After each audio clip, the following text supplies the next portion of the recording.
Yes! Hello, my beautiful friends. What an amazing day it is. And welcome back. It's a lovely Friday. We made it through another very busy week. It's shutdown shenanigans ahead. We got a bunch of good stuff to get to today. Quick preview, then we'll zoom in for further detail. And thanks for joining us on an early show. We are like T-minus 22 days until our wedding. And so we've got a little bit of business to attend to this afternoon. And so we're glad that you're here to get the day and the Friday booted off right. And so we've got some updates here. We're going to take a look at what's going on with this shutdown saga, because right now we can see that Russ Vought over from the White House is now pausing, not exactly canceling, but hopefully it's the start of that. But we got $2.1 billion that is now being paused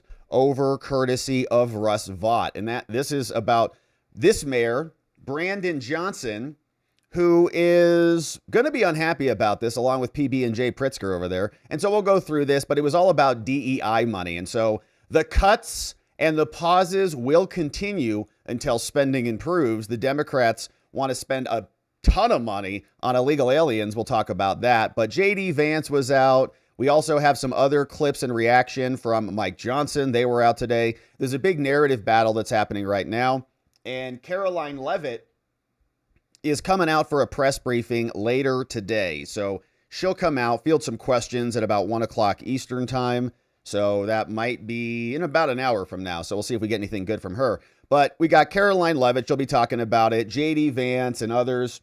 Lots of commentary on this thing. And so we're going to keep our eye on it, but talk about some of these big, beautiful cuts that are coming down the pike. So that's happening in Chicago. But we've also got a big, bizarre story out of Iowa. And this one is about this illegal alien, this guy right here, called Ian Andre Roberts. And he's pretty sophisticated, much more advanced than the Kilmar human trafficking operation. This guy was a superintendent of schools in Iowa, and he got arrested. He got locally charged, but now he's been federally charged. They picked him up. I've got all the documents here, courtesy of the federal docket, and we'll go through them, including the criminal complaint, the arrest warrant, and the affidavit, because this dude had some interesting stuff when he was picked up. Oh, a firearm as an illegal alien. Interesting. And so we'll go through this. He had some legal status, and then he got kicked around,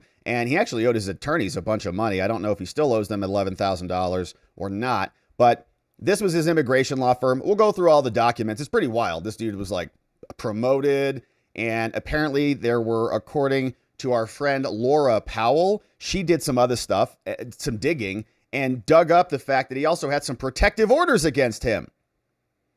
Against women, from women, against him. So, yeah, we'll go through that and we'll see what he's all about. Maybe Van Hollen will want to go visit him.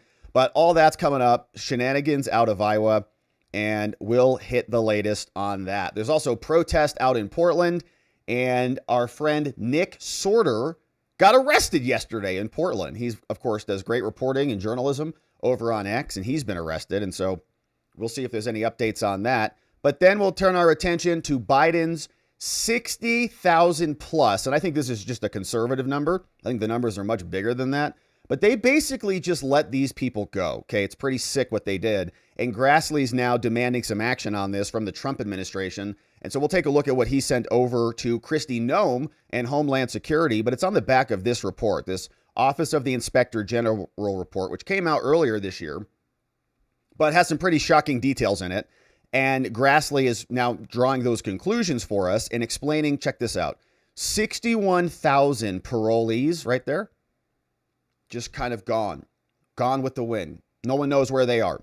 And the old Biden administration just allowed it to happen. There's like, well, our software is hard. It's hard to keep track of where 60,000 people are all the time. So they just didn't do it. So we'll talk about that. And of course, see what the latest is. Apple's now removing the ICE app that allowed other maniacs to harass our ICE officials. And as we said and mentioned earlier, Nick Sorter got arrested, man.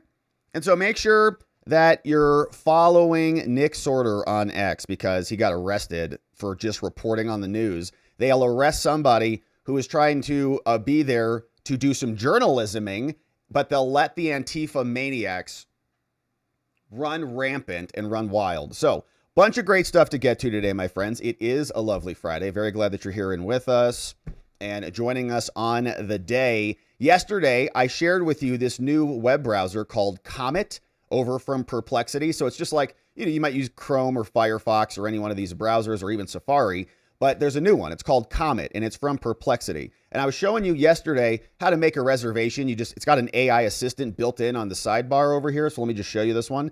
And it can also do some pretty cool stuff. And I'm still experimenting with it so I can learn how to, even do show prep and do research and stuff. And so I was playing around with this. So this is the browser. You can see this is the AI assistant, the Comet Perplexity assistant. And I've typed in this prompt down here. We're over on Twitter right now. We're on X. Sorry, Elon. And here we're asking it. We're saying, hey, browse X and find me top posts about the government shutdown. Then open each new post in a new tab. And I had a typo there. So let's see what it'll do. And you just type that in there. And it says, oh, okay, we're going to gather the top post. And you can see it just activated the web portion of the browser. So now it's searching, not doing anything. It's not your boy doing anything. And it's going to just kind of meander around. It just searched for government shutdown. I didn't do it. Look, Ma, no hands. And you can see on the right, it's going to pull these posts. I found top posts about the government shutdown. There's one with John Kennedy. Oh, perfect. 8:36 this morning. That looks like a great one. In fact, maybe we'll just, take that one and come back on it. So you can see it's just finding all of the posts and doing the work for you. I'm not doing anything. So it's pretty cool. You can, download it for free. The link is in the description below. And you can let it just go. Just let it do its research and just start opening and doing these stories for you. Or, whatever you want. Put this in your emails. Put this in your spam folder to let it go through. Pretty cool. So it's called Comet. And it is now available. And if you use the link in our description below, you'll get a 1 month free of Rumble Premium as well. So check it out. It's pretty cool. I would encourage you to experiment with it and figure out how you can apply it in whatever business you're doing and just let this puppy go. Of course, prompting is important too. You got to prompt everything appropriately so that, it does what you want it to do. But check it out. Links in the description. And we appreciate them supporting the show and sponsoring us today. All right. Now, let's get into the business on the day. And we had a couple of clips as I was sitting down, booting up the tubes that I also saw come in from Johnson and JD Vance. But let's get started, shall we? Billions in DEI money now paused. Hopefully soon to be canceled. You got to pause it before you can cancel it and rescind it. But here's what we see is being reported over in Chicago. And it's coming against these two individuals, Mayor Brandon Johnson and PB&J Pritzker, this fellow over here as well. And so now $2.1 billion is going to be held in hiatus. Of course, this is the Democrats' shutdown. They want that money and other monies to go to illegal aliens and other really unnecessary, wasteful, fraudulent, abusive practices, including DEI. And here's one of the most recent actions from this guy, Russ Vought, the Grim Reaper of the budget. And here is what they are reporting. They say Chicago became the second major city to have billions of dollars in federal funding and infrastructure paused today. Now, Trump is rooting out DEI contracts amidst the government shutdown.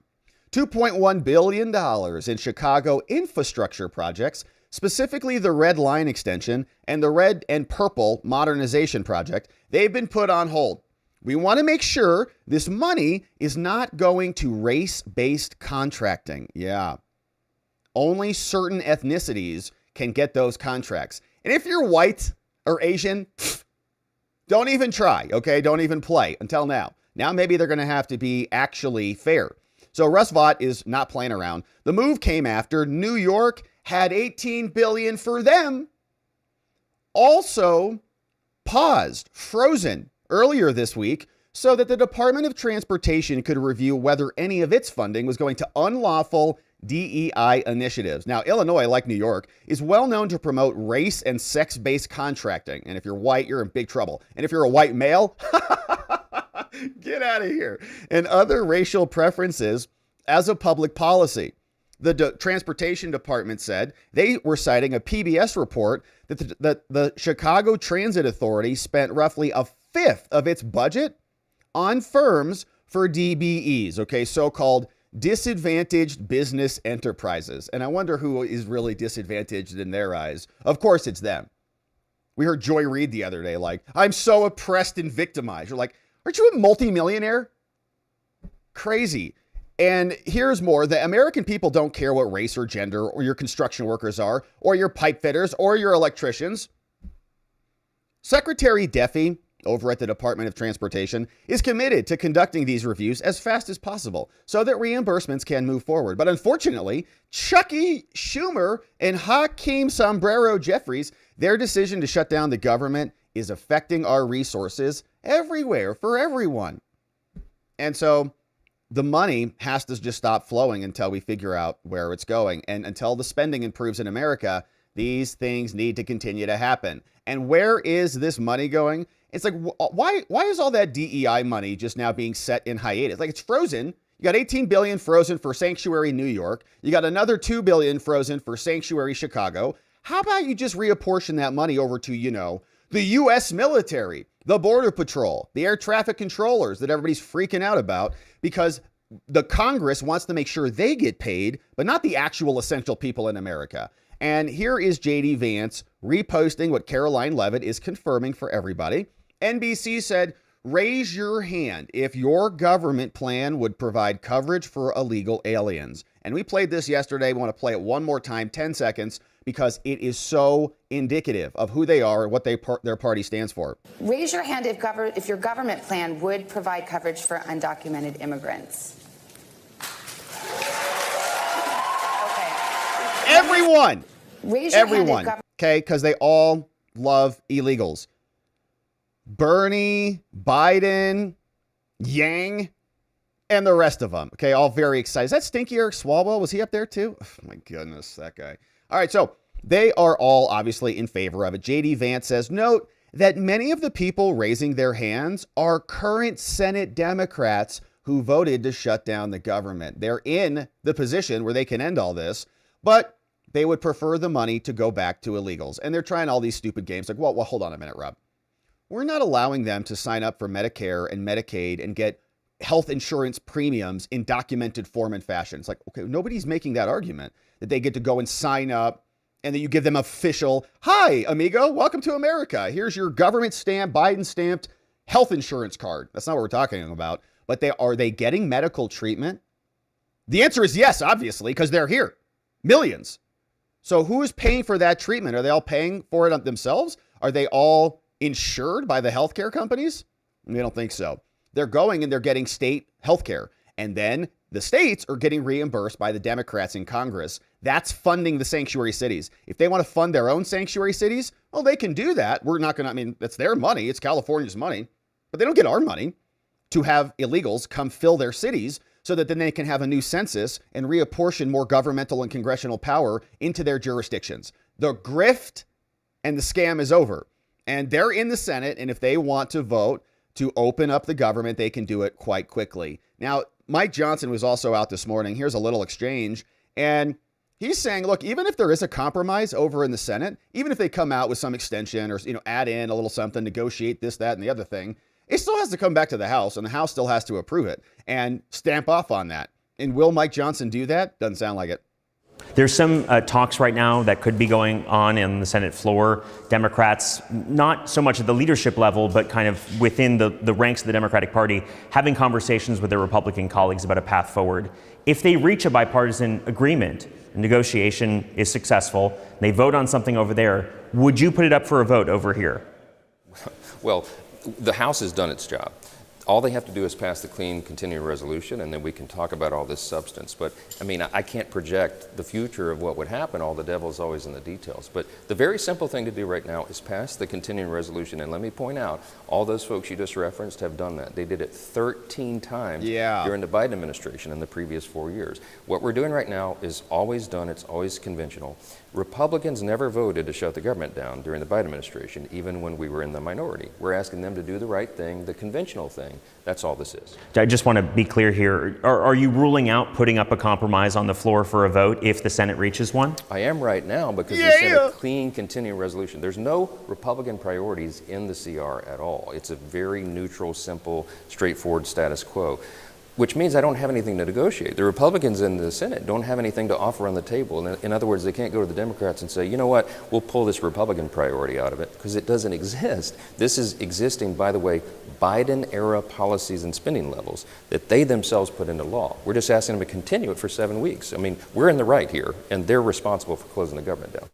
That's right, Mike. Thank you for explaining that for the people in the media who can't figure it out. We also saw that John Thune was out there today. They had a full press briefing this morning. Here is what John Thune was saying Senate Democrats are going to have a fourth opportunity today to vote on the clean, nonpartisan CR that will reopen the federal government. But instead of this pointless and harmful shutdown, we should resume our work, moving the appropriations bill through regular order. That's what he posted. Here's what he said. Well, thank you, Mr. Speaker.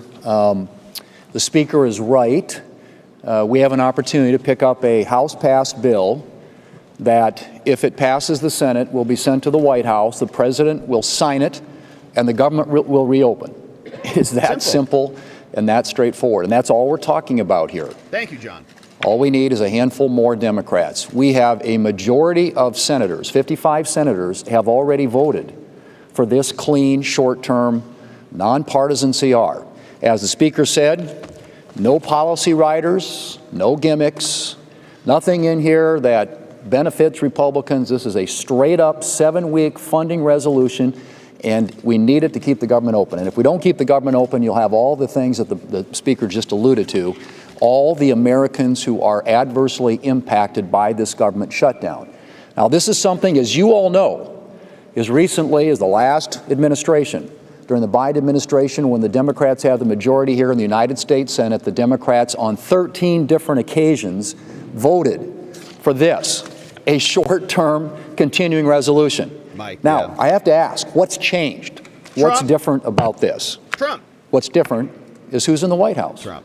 That's what it's about. It's all about President Trump and the Democrats needing to pick a fight to satisfy their far-left political base, far-left activist organizations who are the tail wagging the dog right now. Exactly right. They're a bunch of maniacs over there who don't even care about their own countrymen. They care about other people's countrymen. And let's see how concerned the White House is about this. Do you think that they're panicking and quivering in their boots? Doesn't look like it. Here is what Elizabeth Troutman Mitchell posted over there. She said the VP just came over to the briefing room and JD brought his aunt and uncle into the podium. He's like, yeah, no, I mean, shut down. There's nobody in there. It's like it's shut down, you know, so whatever. Government's shut down. Yeah, let's go around for a tour. We've got nothing going on. Here it is. Very cool.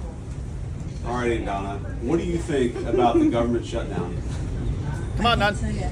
Not in this crowd. I can't say it, not in this room. Good answer. Yeah, let's get these guys out of here before they say something too controversial. All right. See you all. Vice President, thank you guys. Is there any room for compromise? All right, so aunt and uncle, man, that lady looks like she could really solve some serious problems right there. I'm not joking about that. It's kind of what you need, you know. Just send her into the Judiciary Committee and just have her sit Chuck Grassley and Dick Durbin down and just say, you listen to me. Man, we get some real stuff done. All right, so shout out to Aunt JD Vance. And we also had more. The president posted this one of this comedian called Sean Farash in a beautiful sombrero and an amazing shirt. And here's what the president posted, because Trump has a sense of humor. He's not offended by every single thing like Hakeem, Abby Phillips, and the rest of them. Little Friday fun. Here's this guy.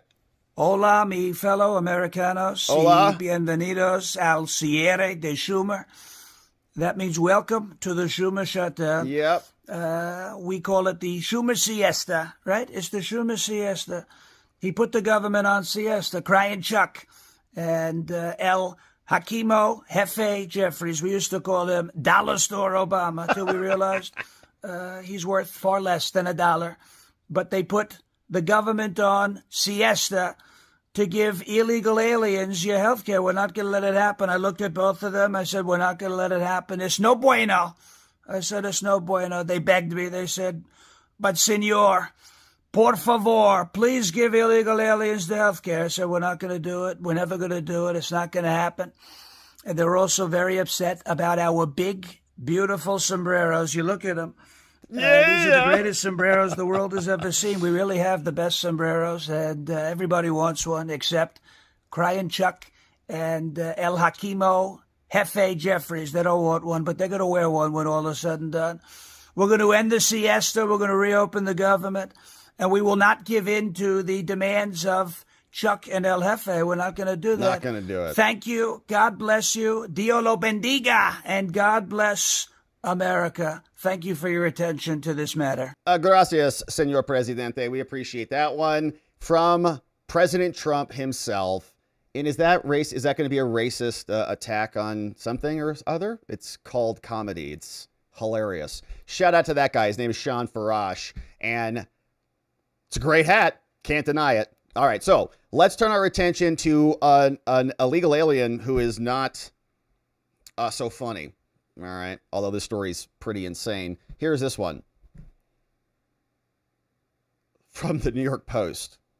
An illegal alien now arrested. And this one is a little bit different than some of the others we hear about. This guy was a superintendent of the Iowa schools. And that's a big deal because his entire record essentially was fraudulent. We're going to talk about it. But the New York Post has dug up some other materials, and our friend Lauren Powell also was digging through this. Laura Powell. She explained here that this guy has also been charged, or at least has been petitioned against for some other pretty problematic materials. And the background comes more from his criminal complaint, his arrest warrant, and his information, which explains that this illegal had guns when he was arrested and charged accordingly. So we're going to go through all the materials and show you what one of the more sophisticated illegal alien scams looks like. But what background we'll get from here, from the New York Post. This is the dude, Des Moines School Superintendent.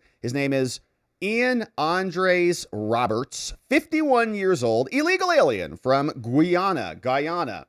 He was arrested after he was attempting to flee, and he was found hiding in the brush. Here's the background on this dude, and there's more. They say he also had a sordid past. Sex, lies, and DEIs. The school district superintendent was arrested by ICE. He lied about attending MIT. And he was the subject of 2 sex discrimination lawsuits. Now, they call him a snappy dresser, which is true. I mean, why not? If you're here, you're taking everything for free, lying about everything. You got a nice wardrobe budget. Roberts spent over 20 years bouncing around the nation's education system, holding top posts from coast to coast. But he also proved controversial. And he was fired by Des Moines after it emerged that he was working illegally and that he was trying to avoid a deportation order. He ruined our district for 3 years, said a former colleague. He was very smooth, very affable, but the overarching feeling you got from him was he was smoke and mirrors. It was just mystique. Yeah.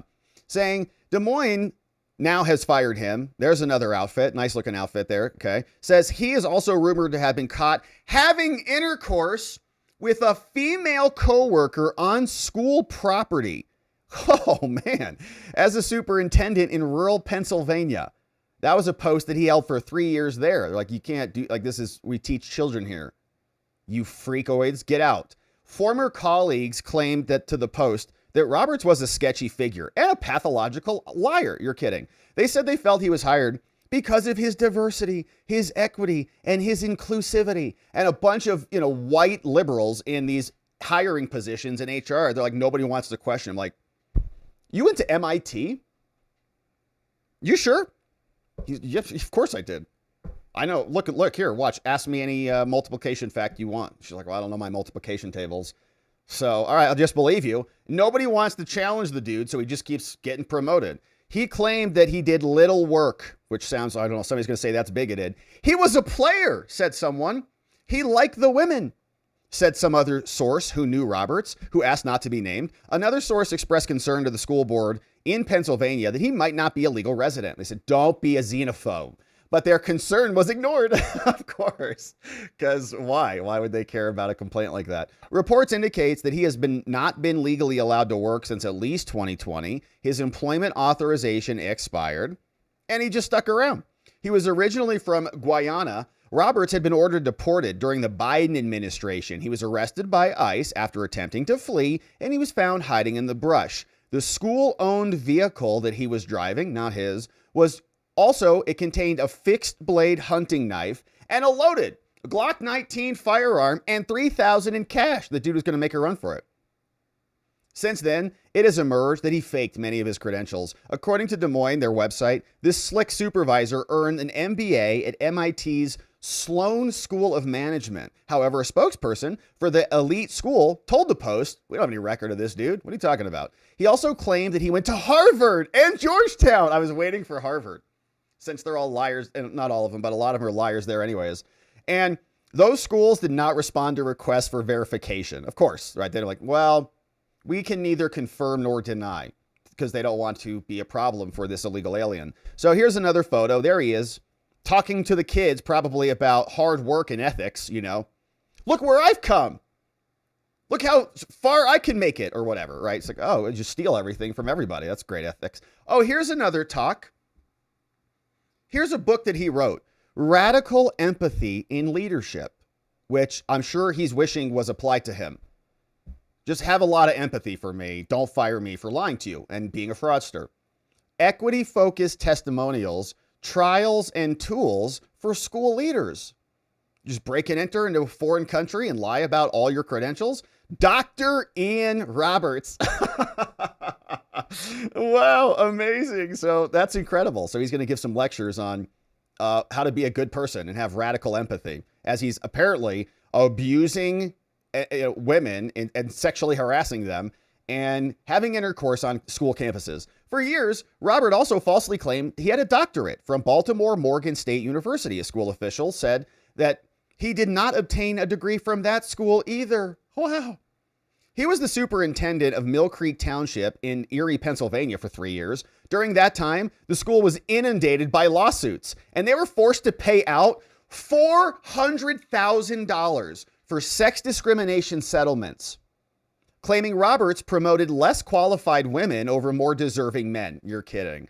Town gossip claimed that Roberts hightailed it out of Mill Creek after he was caught indicting another female coworker on school property. Although this could not be verified by the Post, it sounds accurate. There were rumors flying around about, they said, well, let's just say his extracurricular activities. And you know, that money, like that's money that is being ripped away from the children in Erie, Pennsylvania, so that this dude can go get his indictments off. There were rumors flying around about this. Oh, is this some lady? Oh, gosh. Did she get a promotion? Oh, she probably did.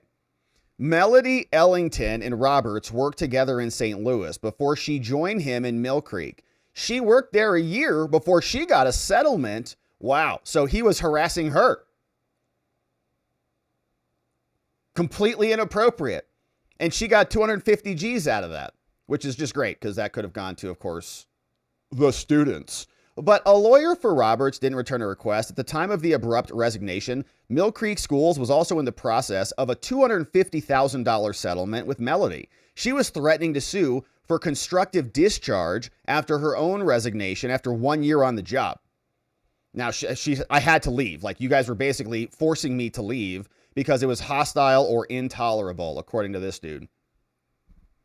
Now, one source told the Post that she was his girlfriend, but that could not be confirmed. Ellington moved out of state after her resignation and did not return calls for comment. Of course, yeah, well, she'd have to leave the state because she just, basically got $250,000 from somebody. And I can imagine there's a lot, for whatever reasons, probably doesn't want to talk about it. According to her LinkedIn profile, she also worked at St. Louis Public Schools as the director, the same time that he was the director. Former colleagues said that Roberts brought her in with him when he accepted the job.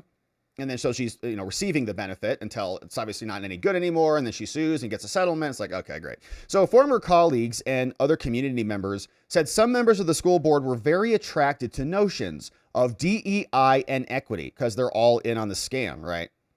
Yeah, of course. I mean, if you're going to be able to lie about your credentials and be put on stupid photos like this in Des Moines public schools, like obviously you'd be for it. Yeah, bring your friends up with you. It's crazy. America's ridiculous. No one checks if you're black. No one cares. Yeah, just come on in, man, whatever. You went to MIT and Harvard and Georgetown. Incredible. Wow. And like some white HR lady's like, wow, you're much smarter than me, obviously. Should I check? No, because I don't want to be called a bad word. All right. So among those red flags was a firearms violation. Now he's being detained. Once he started the job, coworkers and everybody knew that something was off. It seemed like he was more about the persona of being the superintendent, not necessarily actually doing the job. But those in the community who were pleased with this hire, from a DEI perspective, were reluctant to address it, or they didn't see it because they're so brainwashed. They're literally like Pavlov's dogs. Like if there's race, they're just conditioned. You can't talk about it. You can't say anything. You can't challenge. You can't be controversial. You can't notice anything, or else you're a bad person morally and you hate some other race or something like that, which is completely ridiculous. But that's how they've got people conditioned. Obviously, many of us are breaking out of that paradigm and they're losing control of their fake narratives about DEI. Diversity is our strength. Is this our strength, really? Right here, having fraudulent illegal aliens invade our country and then steal money and then abuse kids, probably? It's ridiculous. All right, so here's another one. Yeah, great job. There he is. High-fiving some girl. He's like, no, yeah, I'm a doctor. She's like, wow, you're a doctor. Nope, he's not. He's a liar. Well, others noticed Robert seemed more preoccupied with a side hustle.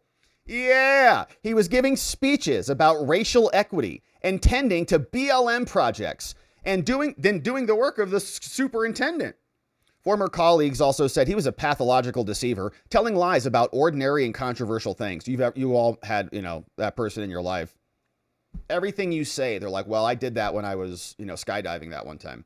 No, I got struck by lightning 4 times. You're like, all right, just relax, man. I'm telling you a story. Chill out. So it's this dude. Former colleagues also said he was a pathological deceiver, lying all the time, and lied about how many kids he had. Even so, while he publicly claimed to have a wife, his former coworker told the Post that they had never met or seen her, and probably doesn't exist. Another person who knew Roberts says that Roberts didn't hide the fact that he was actively on the wife hunt for immigration reasons. In his role in Des Moines, he raked in $287,000 a year. He officially resigned while he was detained, and there he is. And he still has his a boutonniere on. Man, this guy knows how to dress even in his mugshot, huh? So they also found some guns. We're going to look at the documents. And who's this? He became an Olympian in between earning all his degrees. He became an Olympian competing in the Olympics for his home nation of Guyana. That's him? We should have just kept doing that, man. That's amazing. Look how friggin' ripped he is. All right, anyways. So why do you have to break into our country if he's an Olympian? The districts insist it didn't break any laws. They said, no, we verified him, whatever. Mill Creek hired him following a vetting process and a search process. The recruitment company didn't want to respond to a request for comment. Now, more shockingly, it was revealed this week that he is an active Democrat voter in Maryland. Active Democrat voter registration in Maryland. Okay, this whole thing, we're just getting ripped off everywhere we turn. Prompting congressional Republicans to demand answers from Maryland. Why is this non-citizen voting? Before moving to a small town, he also held a cushy job, high-power job, as chief schools officer in California. Now, the Post has also learned that he worked as a substitute teacher, actually taught the kids, probably about MIT robotics or something. Records indicate he came from the U.S. from his native Guyana to study in Baltimore back in 1998, did earn a master's from St. John's. He's also an Olympian. It's incredible. Go home and do that. In 2022, he told his alma mater, "One day I hope to return to my birthplace of Guyana as a public servant." Well, that opportunity has now arrived. That there it is. That dream will likely be happening sooner than he had planned. Sometimes I think I'm so clever and it's like the next sentence. I'm like, idiots. All right. So anyways, so that's just the background on the story, man. It's wild. He's now been federally charged.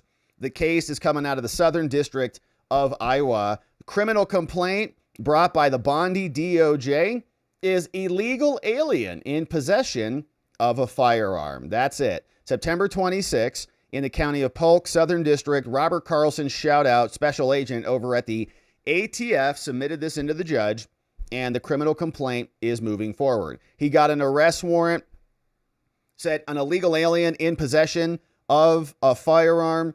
And, you know, for all those people like, well, illegal aliens and all these people, they deserve the same constitutional rights as everybody, right? Well, how come they don't have Second Amendment privileges? You know what I'm saying? Because that would be insane. You let people break into your country and then claim Second Amendment privileges. So how can they have all of the other privileges that people want to smear all over their faces? They don't. Illegal alien in possession of a firearm. Second Amendment doesn't apply to them. Okay, they don't have a right to keep and bear arms illegally in our country. So they are now charged. And of course, the arrest warrant was executed. They picked this dude up. We saw the mugshot. And here is the affidavit.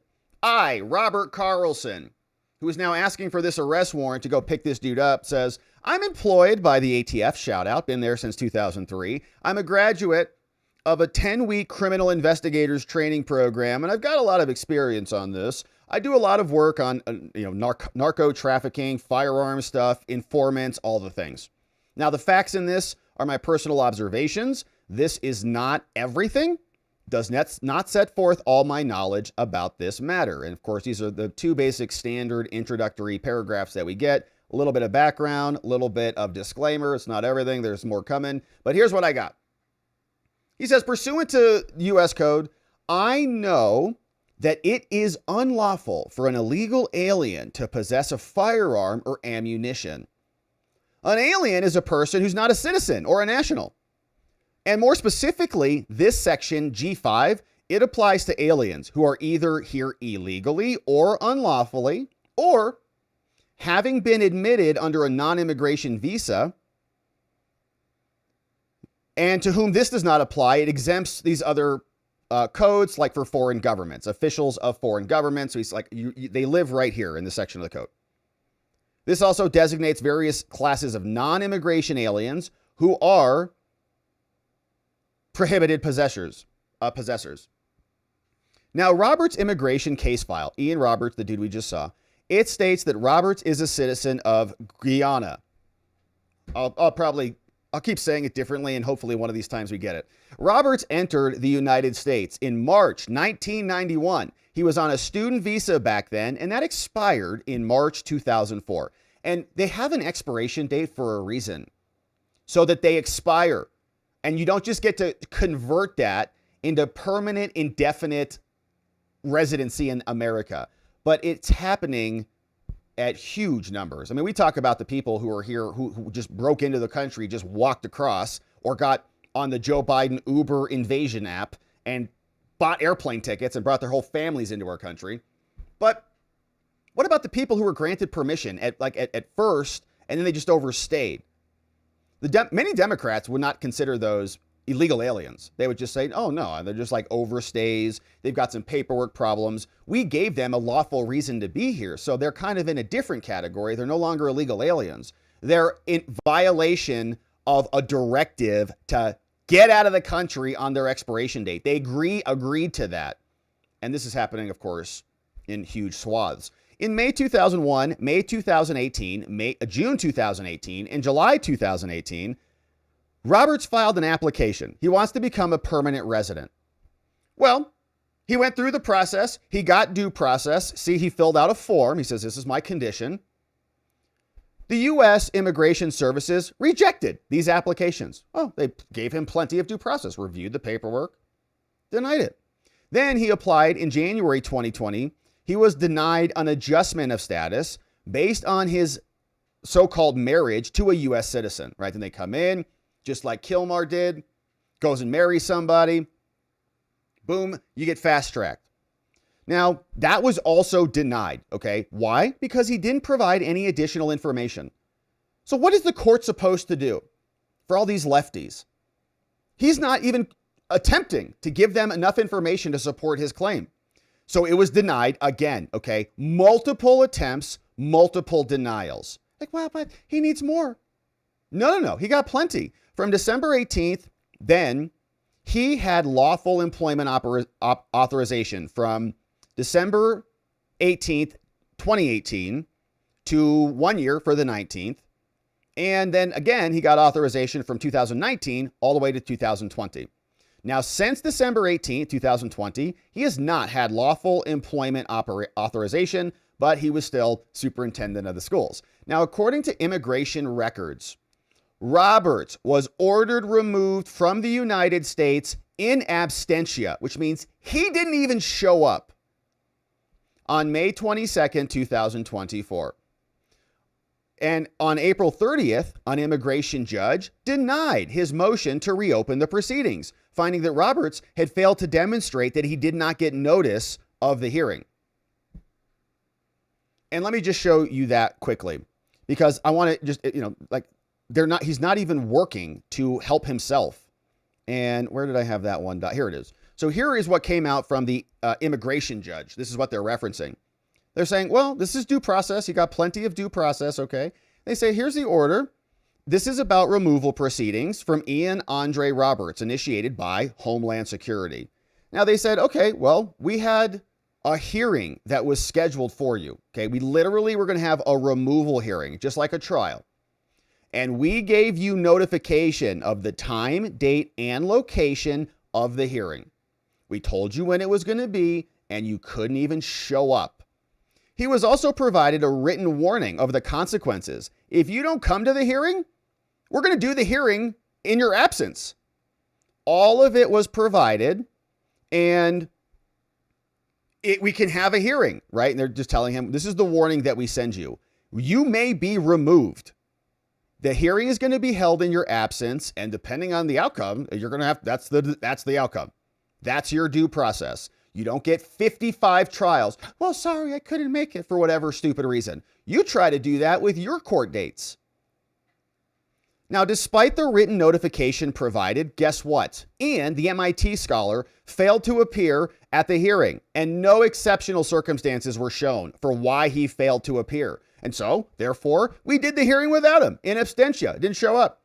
Now, at the hearing, the immigration court determined that, yeah, the government did their job. The government submitted their evidence, and they submitted evidence relating to him. It established the truth of factual allegations contained in the notice to appear, and the immigration court finds he's removable. Okay, Homeland says he's not allowed to be here. Court says, yeah, that's right. That's the box they checked. Now, the immigration court further finds that the respondent's failure to appear, Ian's, happened, and those applications were abandoned. It says, let me back up. The immigration court further finds that his failure to appear and proceed with any applications is an abandonment. Okay, so not only did he fail to show up, but there's nothing else pending. Effectively, he's abandoned everything that is happening right now, and they're abandoned. He's not engaging with us. And so, therefore, the order says that he shall be removed to Guyana in the alternative locations contained on the notice to appear. Now, the respondent was also subject, if the respondent is subject to a final order of removal and fails to deport or conspires to take action, he's going to have to face a civil fine.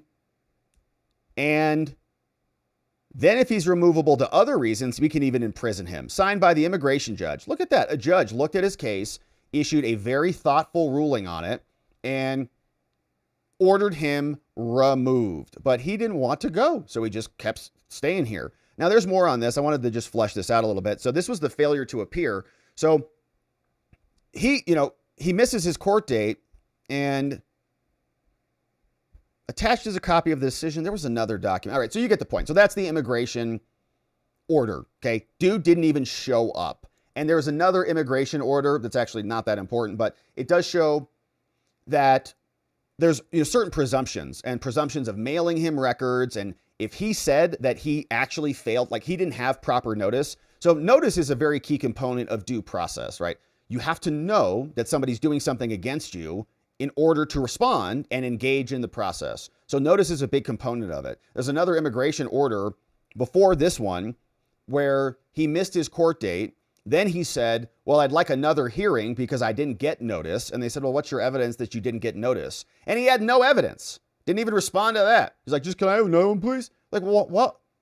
We mailed you. We did our job. Like we sent everything to you. You know, this is our rules. We followed all of our rules. The judge did the analysis on it and he just didn't respond with any evidence. So they said, okay, we have our presumption of regularity and validity versus your zero evidence at all, which is strange because he went to MIT and Harvard and Georgetown. You think he'd be pretty good at this, but he can't even respond to it, right? And so then they're going to say that they didn't get due process. It's like, dude, you didn't engage at all. And here you've got multiple documents from the federal government showing the exact process that you received. So we go back to the affidavit, which is here. Now, Roberts was also represented by an attorney. And so thus on September 26, he had a valid and final order of removal, which is pretty, so it's like his lawyers didn't respond for him. And there's weird stuff going on with his lawyers. There's also these documents. So this attorney sent this one in from Abogada Immigración, Jacqueline Gonzalez, right? Don't know anything about her, but she sent this over to him on March 27th saying, hey, Ian Roberts, I hope this letter finds you well. I am writing to inform you of the closure of your immigration case. It has been my pleasure to represent you throughout the process, and I am pleased to report that your case has reached a successful resolution. What? Which is a weird, like that's weird, you know, like what does that mean exactly? Should you have any further questions, please don't hesitate to reach out to me. Signed, your immigration lawyer. AttorneyJG.com. Respectfully. What's her name? Jacqueline. Okay, well, that's interesting. That was on 3/27. Then we get another letter. This one's on November 25th. So before she sends that letter, she says, our firm is writing to address the matter of an outstanding balance. You owe us $11,790. So to facilitate this, please pay that money within 14 days. And if you have any questions about this, please contact me. Jacqueline, she's like, hey man, you owe me some cash. So is this second letter? Like, what is the second letter? Like, you're done. No, everything's fine. You're going to be great. I don't know if she got paid or not, but some interesting things. Anyways, so I don't know why they would hold a hearing in absentia if her lawyer was there. So maybe this is a different hearing, but you get the point, right? So some weird stuff going on with the lawyer, not paying the bills, needs a collection, whatever. On September 30th then, so now we fast forward here, the U.S. Attorney's Office received a letter. The letter, dated March 27th, was addressed to Roberts by the Texas attorney, the letter that we just said, for at least his motion to reopen the proceedings. Okay, so she wasn't there for the hearing, so he hired her after. And then she was like, let me reopen the hearing. Now, the letter was also provided to media entities at the press conference, and that doesn't sound right at all. And so let's see when that final order of removal was. What was the date on this? 5/22/2024, saying you're ordered removed. So I don't know what this attorney saw or why she suddenly said, you're good. A successful resolution. Because it certainly doesn't seem like that happened. So, but this came after that. So maybe she filed a couple things, thought it got reopened. Maybe she just, made a mistake. She's just sending him a letter because he's like, I need a letter. Reached a successful resolution. I would say, yeah, that's true. For America, it's true. We don't want illegal aliens here. So successful for us. He got a final order of removal. We're happy with it, but he's not, obviously. So I don't know what that letter's about. Pretty strange. But here's more. According to immigration court records, the Texas attorney filed a motion to withdraw in January 2025 after filing the motion to reopen. So that makes sense. Oh, this is weird. So she got off the case. Okay, she fired him as a client because she had an unpaid legal bill. So why did she send him a letter in March? She filed a motion to withdraw to get off the case in January and then says, you're good. Have a nice life. And now this dude's getting deported. And her name is in the news. Oh, man. So to the Little Elm, Texas address and the same address as paperwork located in his Des Moines residence. So she sent it back to him. The attorney's motion to withdraw was denied as moot because we denied your motion to reopen. Like the case is not being reopened, so there's nothing to withdraw from. It's closed. So how on earth, following the April 30th decision denying his motion, she sent him this letter on 3/27.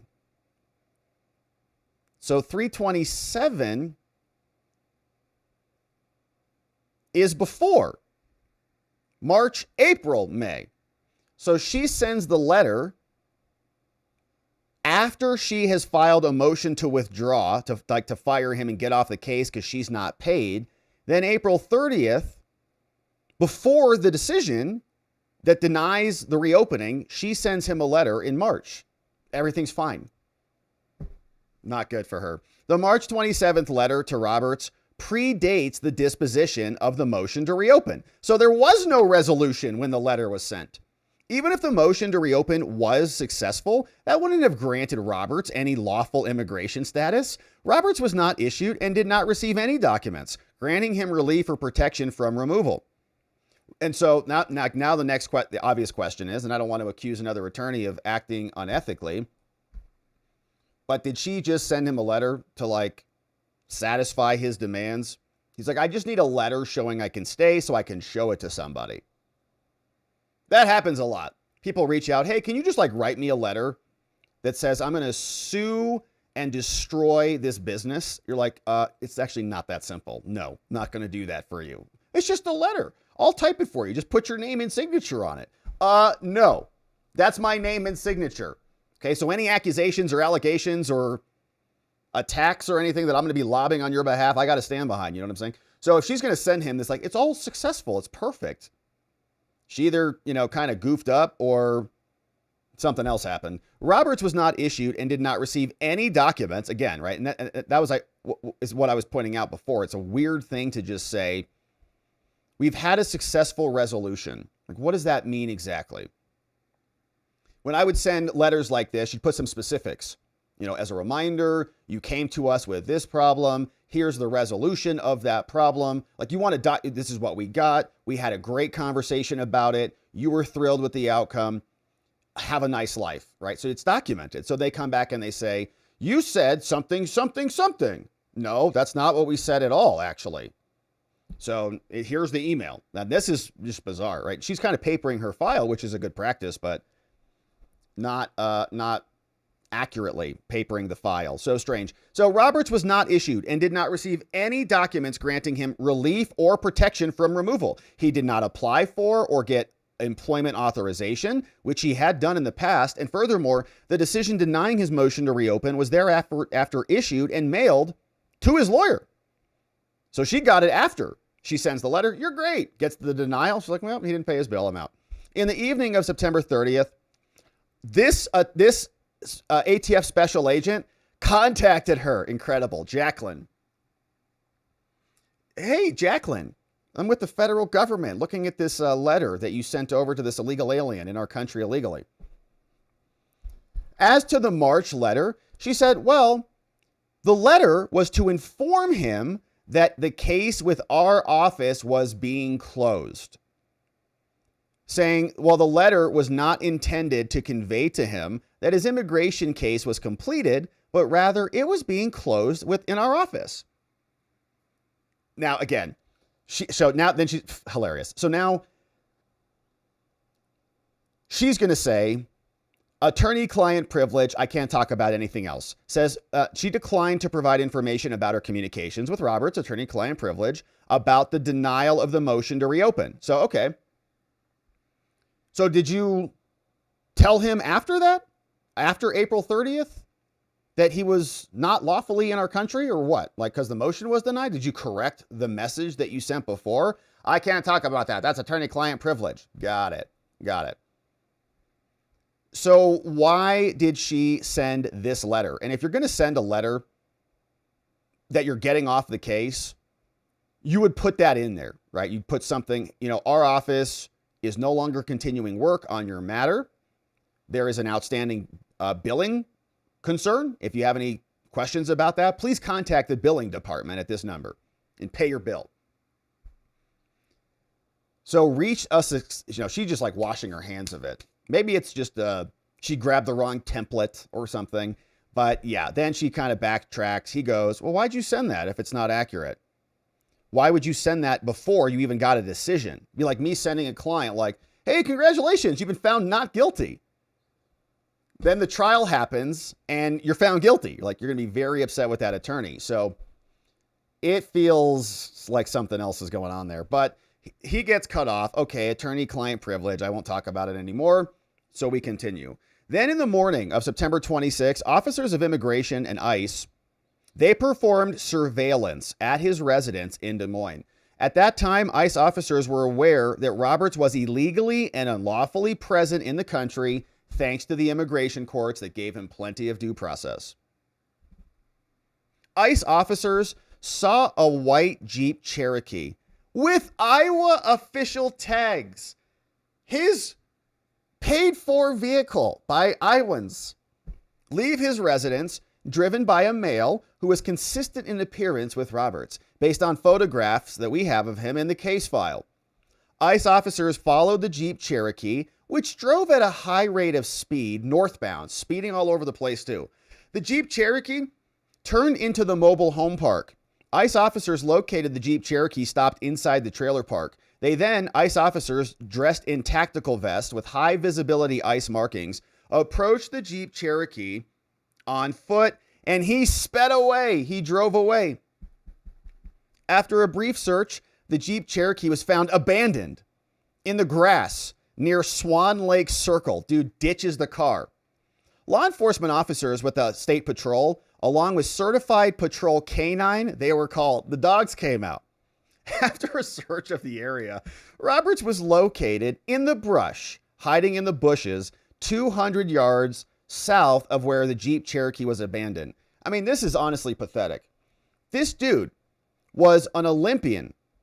Are you kidding me? Like, what happened to him? What was he? Look at that. He became an Olympian. Dude should have run from those cops and just left them in the dust, right? Like, what do you want? You want to run like 20 miles? No problem. Good luck. Probably outrun a helicopter. Look at that. Anyways, but he obviously didn't do that. He went 200 yards, probably got gassed out. Life as an illegal alien is pretty cushy. So you start to lose some of that cardio over the years. After, lying also takes a lot of work. Probably got winded from all the lies. So here, ICE, 200 yards? ICE officers observed Roberts' appearance as consistent with known photographs of him, and his identity was confirmed with fingerprint analysis. And so then ICE, they remained with the Jeep Cherokee until a supervisor, public safety specialist came in, and somebody from Des Moines Public Schools came in to come get the Jeep of their illegal superintendent. So then the supervisory public safety specialist located a firearm wrapped in a towel under the driver's seat as pictured below. Look at that right there. Illegal in possession of a firearm. Here's more. The firearm was later fully identified as a Glock Model 19 9mm pistol. The firearm was chambered and loaded with 9mm Luger ammunition and affixed with a red dot optic and a pistol light. Pretty cool. That's nice piece. The firearm was seized by ICE and later transferred to ATF custody. It's good, man. The dude's making like $300,000 a year. Probably several others. Firearms that are recovered by law enforcement during their official duties are routinely traced through the ATF.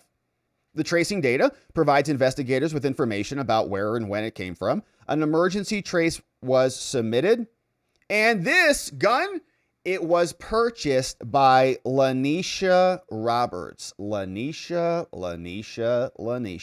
On October 4th at a federal firearms licensee in Arkansas. And Lanisha is believed to be Roberts' spouse, according to law enforcement databases.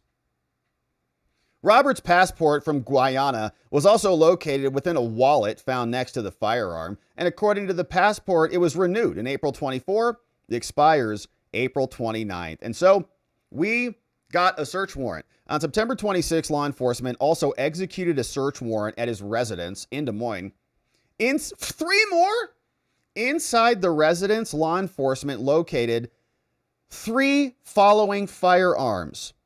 Wow. A loaded and chambered Sig Sauer model P320. Some people have some concerns with those blowing off.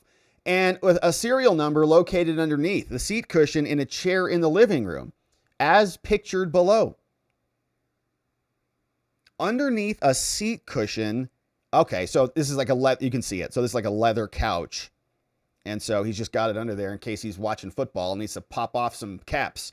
So here, another loaded Remington, model 783, 270 Win caliber with a serial number located in the master bedroom closet here below. Nice, man.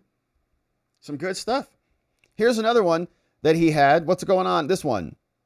A 20 gauge shotgun. Dude's armed up with the serial number located behind the master bedroom headboard. In case he's bringing that teacher over, and things get a little bit too rowdy. He's got to defend his maiden. Also located in his residence were multiple firearm magazines, Glock 9mm mags, assorted ammo of various calibers, including an FC 9mm ammo, a book titled Concealed Carry and Home Defense Fundamentals.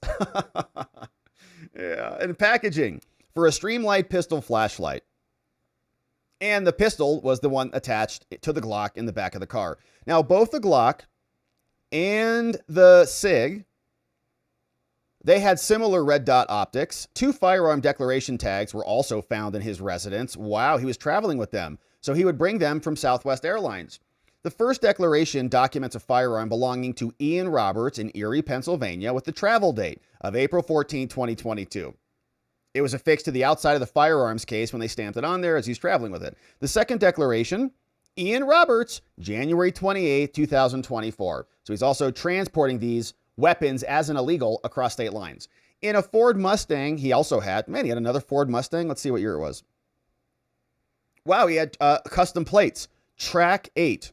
According to law enforcement, this vehicle was registered to Lakeisha, with an address in Dallas, Texas. So he's got her car and driving the other car from the Iowa schools.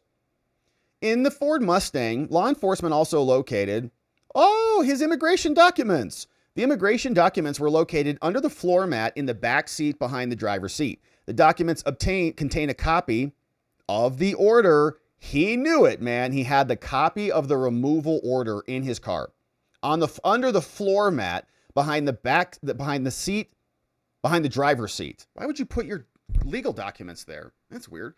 Says, now the documents showed that he had been ordered removed and that they held a hearing in absentia. He didn't want to show up. He was too busy going to Men's Warehouse. Also located within the residence were copies of his expired passports from Guyana and his expired employment authorization card.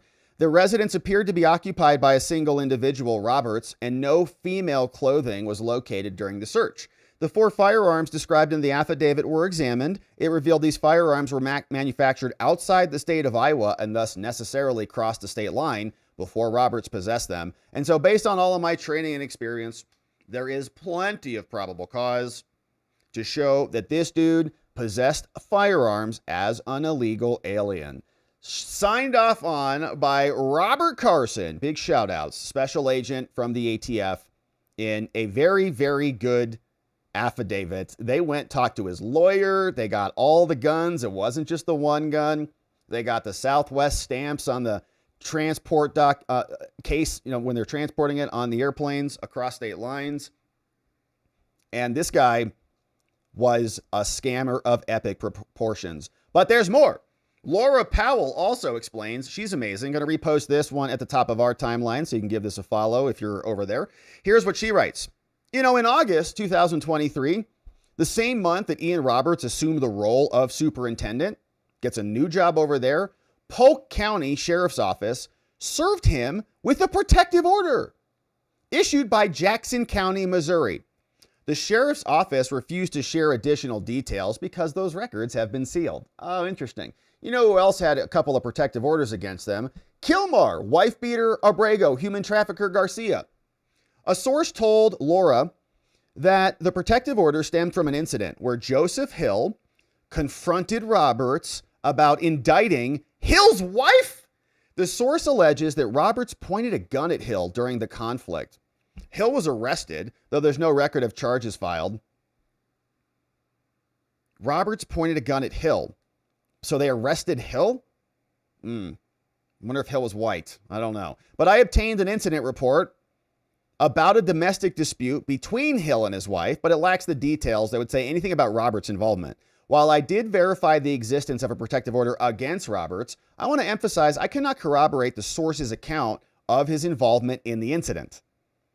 If I worked for a big newspaper, we'd have someone going through court records to dig up more info. If you're in Kansas City, shout out, and can access these records, please do so. Go grab them.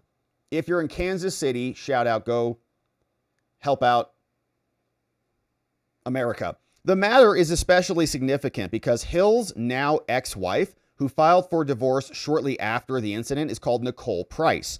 Price runs Lively Paradox, where Roberts has claimed employment since January 2020. Scandalous.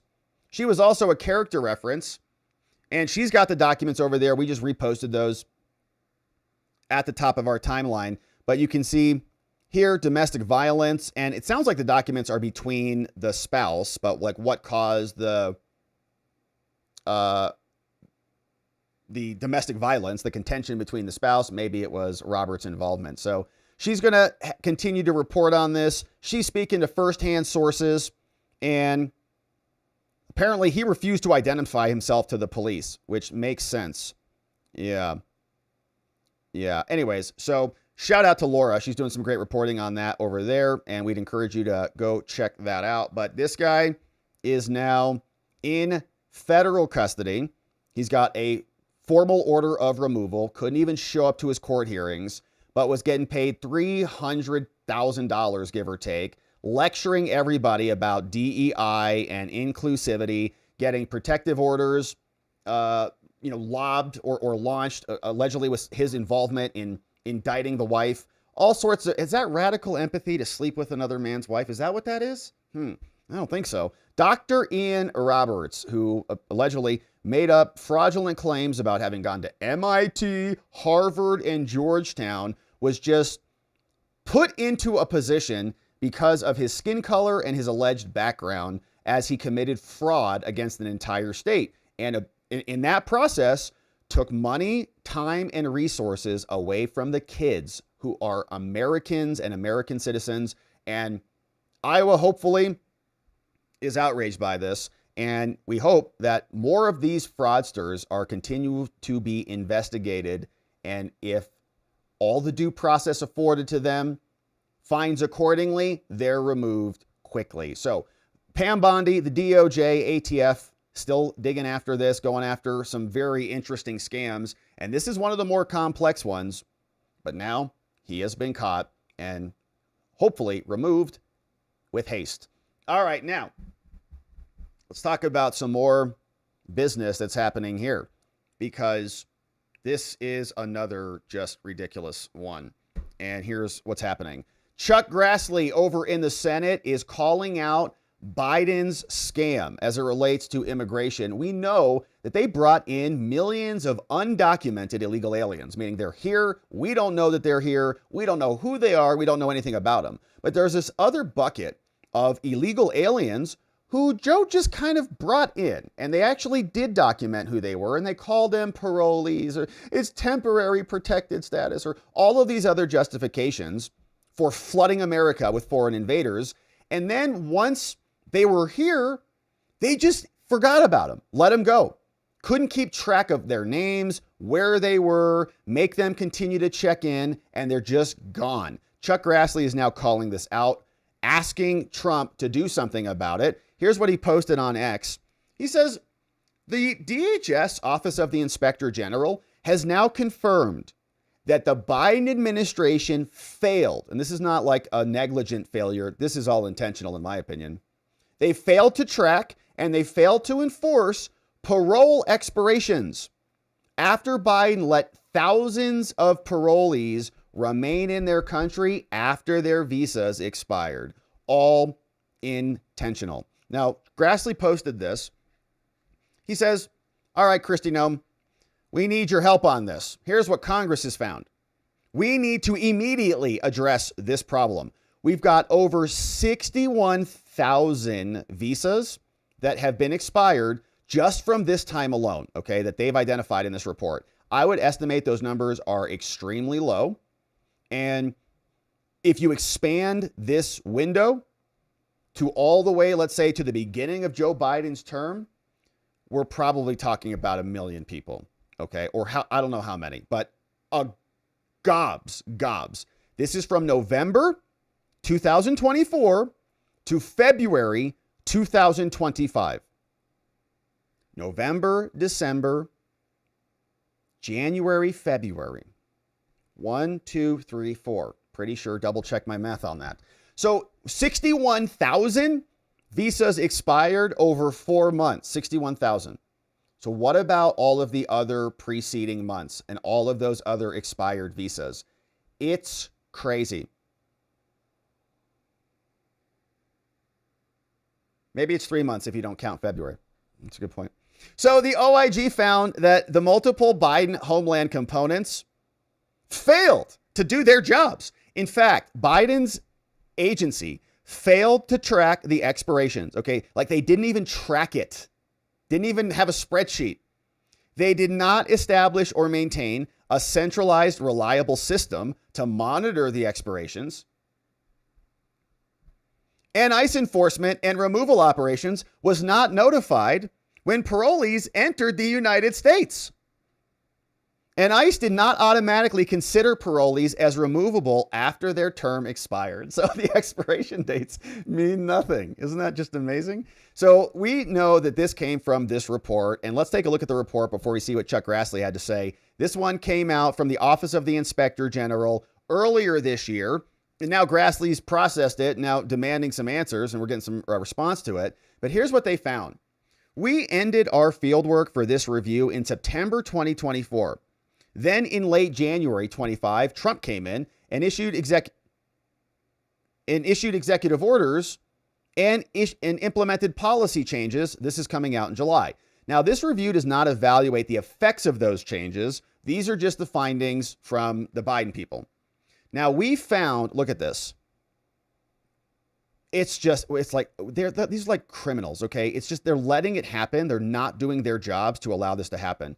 We found that none of the 3 Department of Homeland Security components that were responsible for end of parole activities, Customs and Border, ICE, and enforcement, immigration services, all of them, nobody was designated to monitor parole expiration, so they can just stay forever.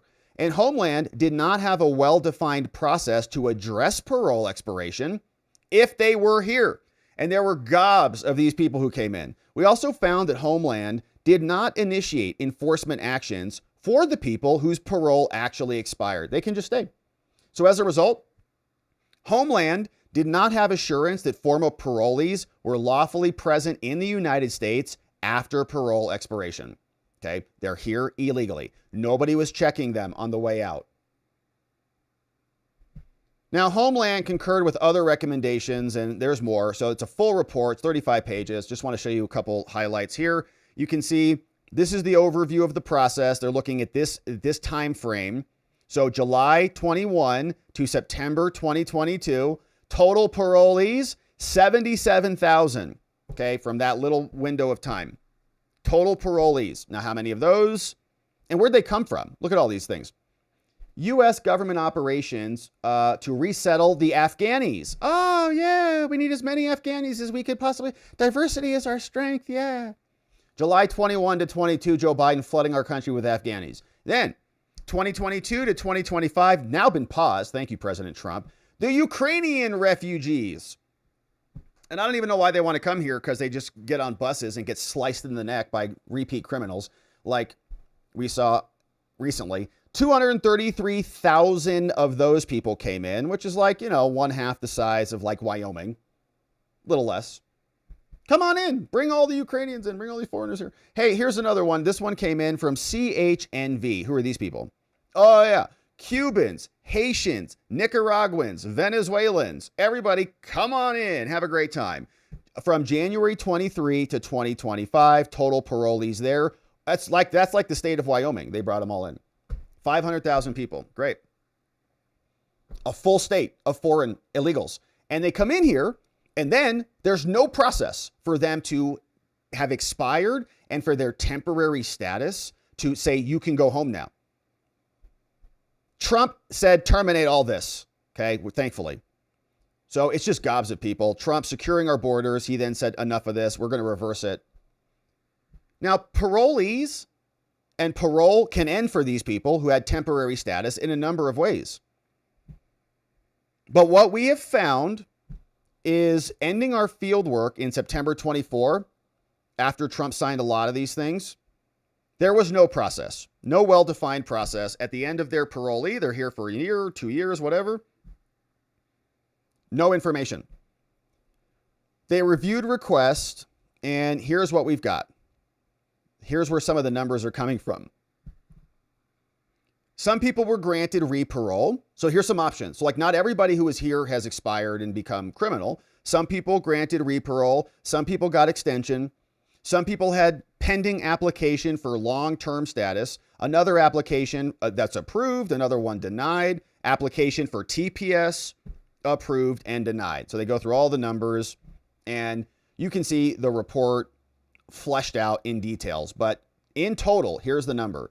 The total number of parolees with just an expiration date, okay, like they're just catching the back end of this, between November and February of these of 25 and 24, 61,000 people. So it's obviously way more than that.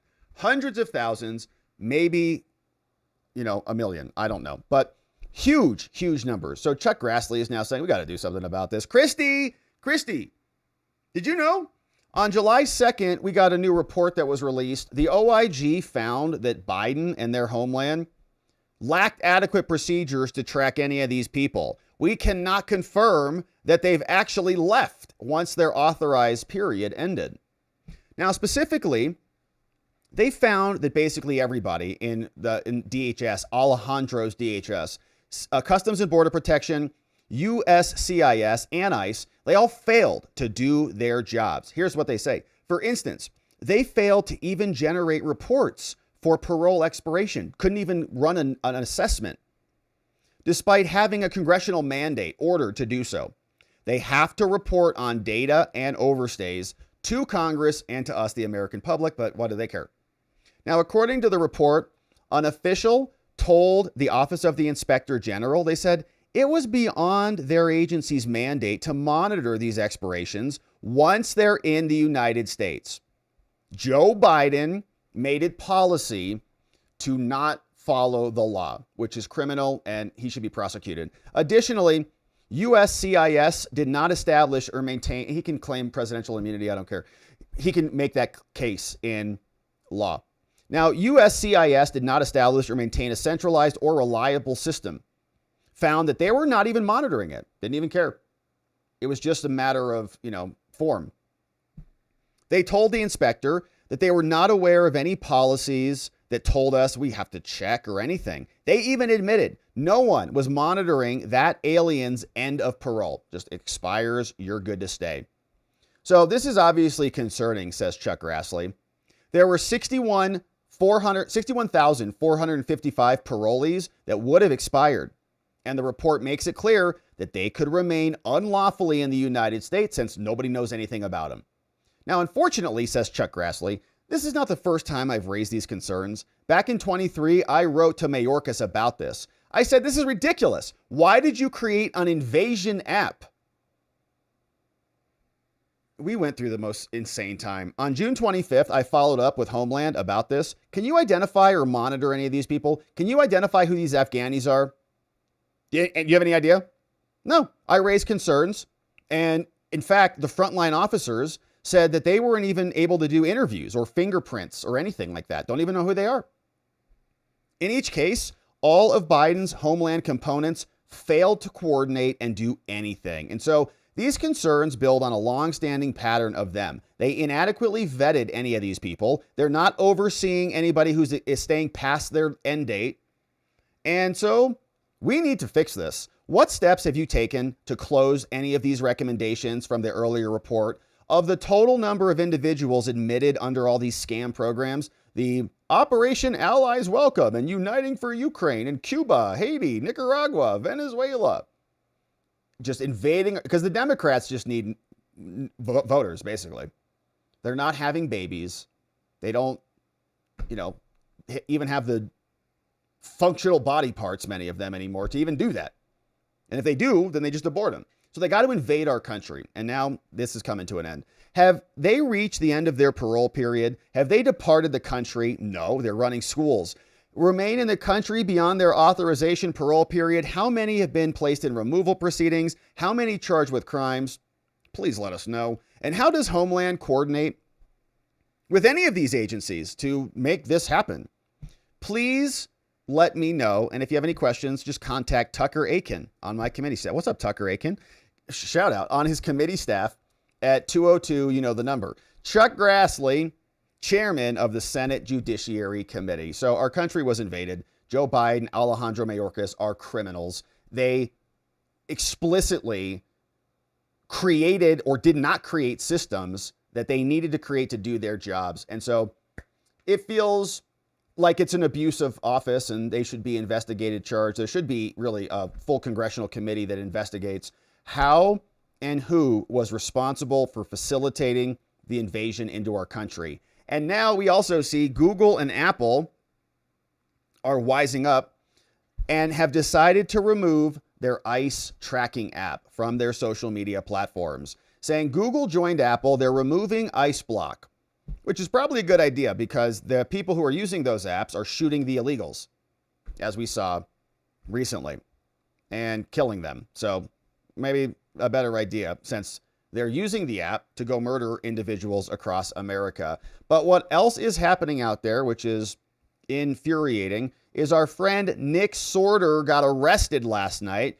He is a great journalist and reporter, and he was there on the scene dealing with the protesters who are trying to stop the actual removal of these people who have no right to be in our country. They're here past expiration. They're here illegally. They're not entitled to be here. And so when a journalist goes there to report on it, guess what happens in Portland? They get arrested. Here's what Andy No had to say. Says Nick Sorter was arrested.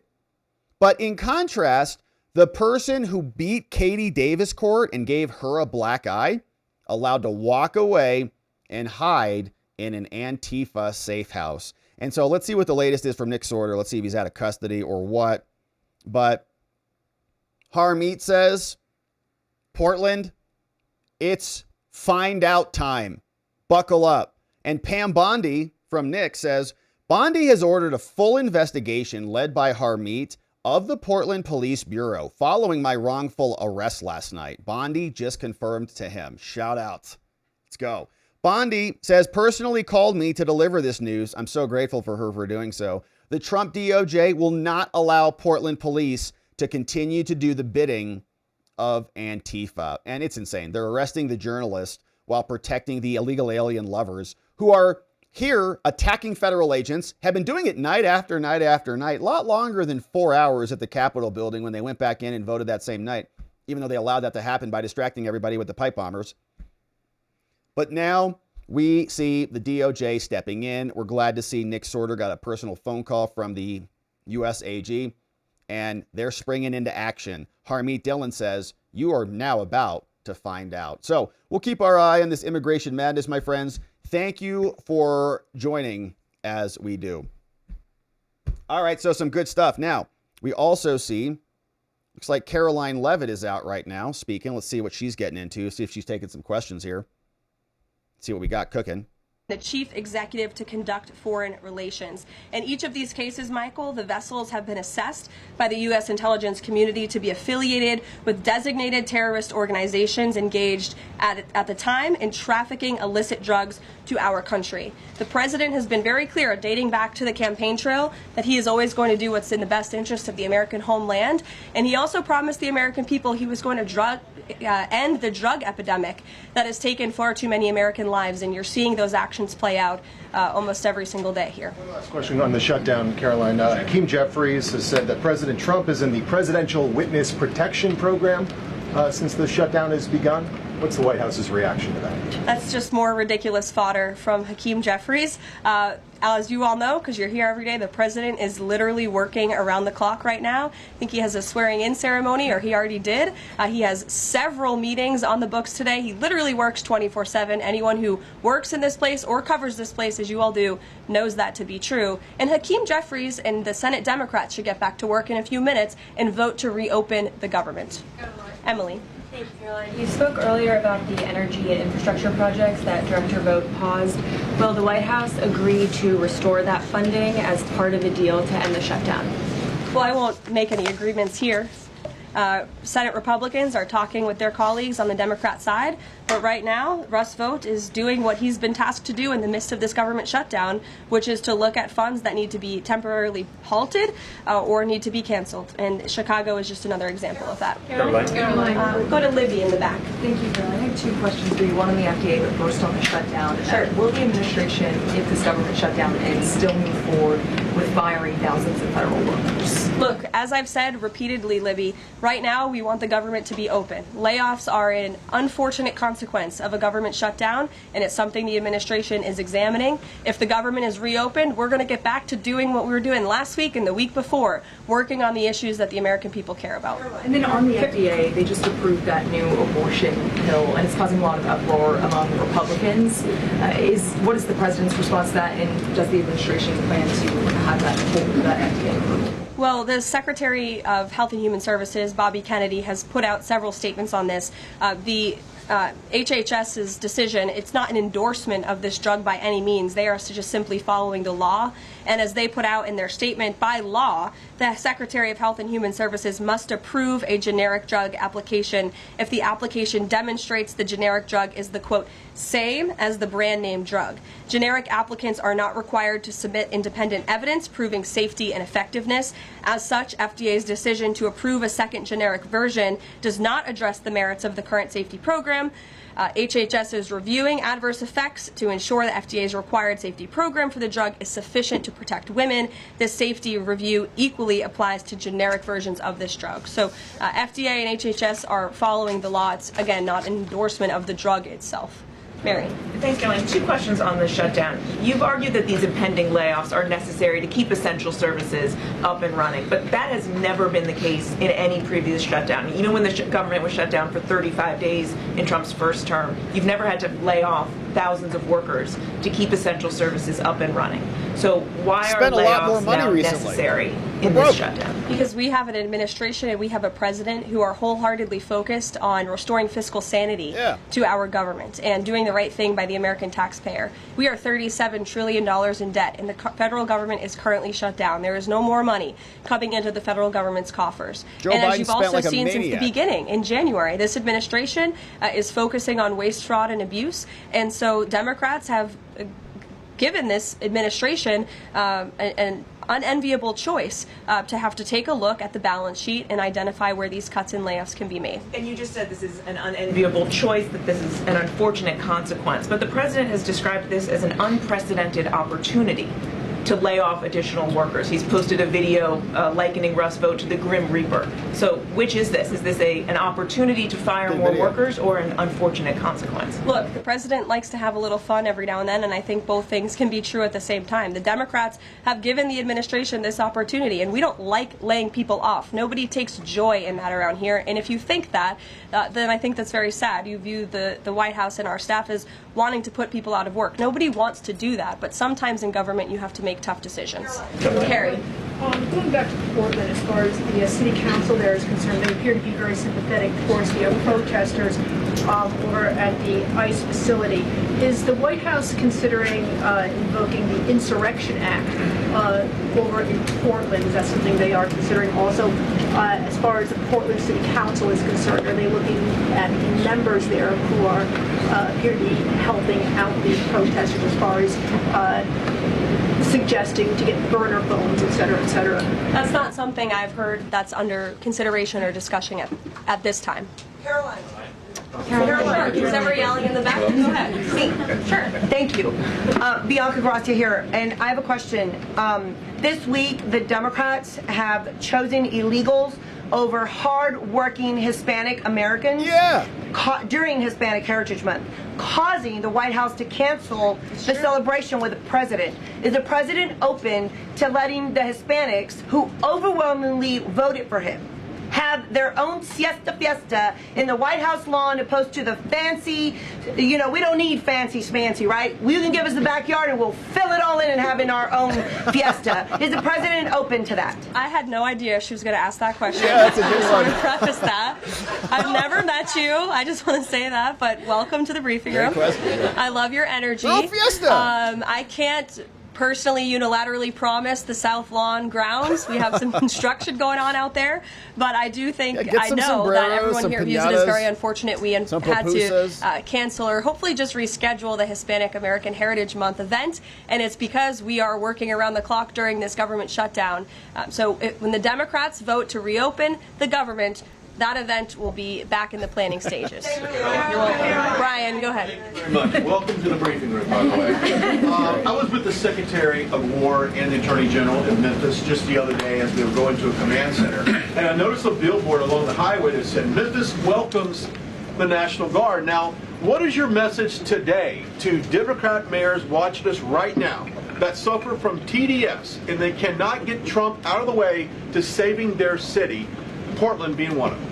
They should do the right thing by their citizens, Brian. They should call the president, they should call the White House and say, we want to work with you. And in Memphis, we are seeing some cooperation. As you saw from that billboard, the people of Memphis are loving this, and they are very grateful for the federal government's efforts. And federal law enforcement is there. We're working alongside local law enforcement. We'd like to see it ramped up a little bit because we want to make progress, and we want to arrest as many bad criminals as we can.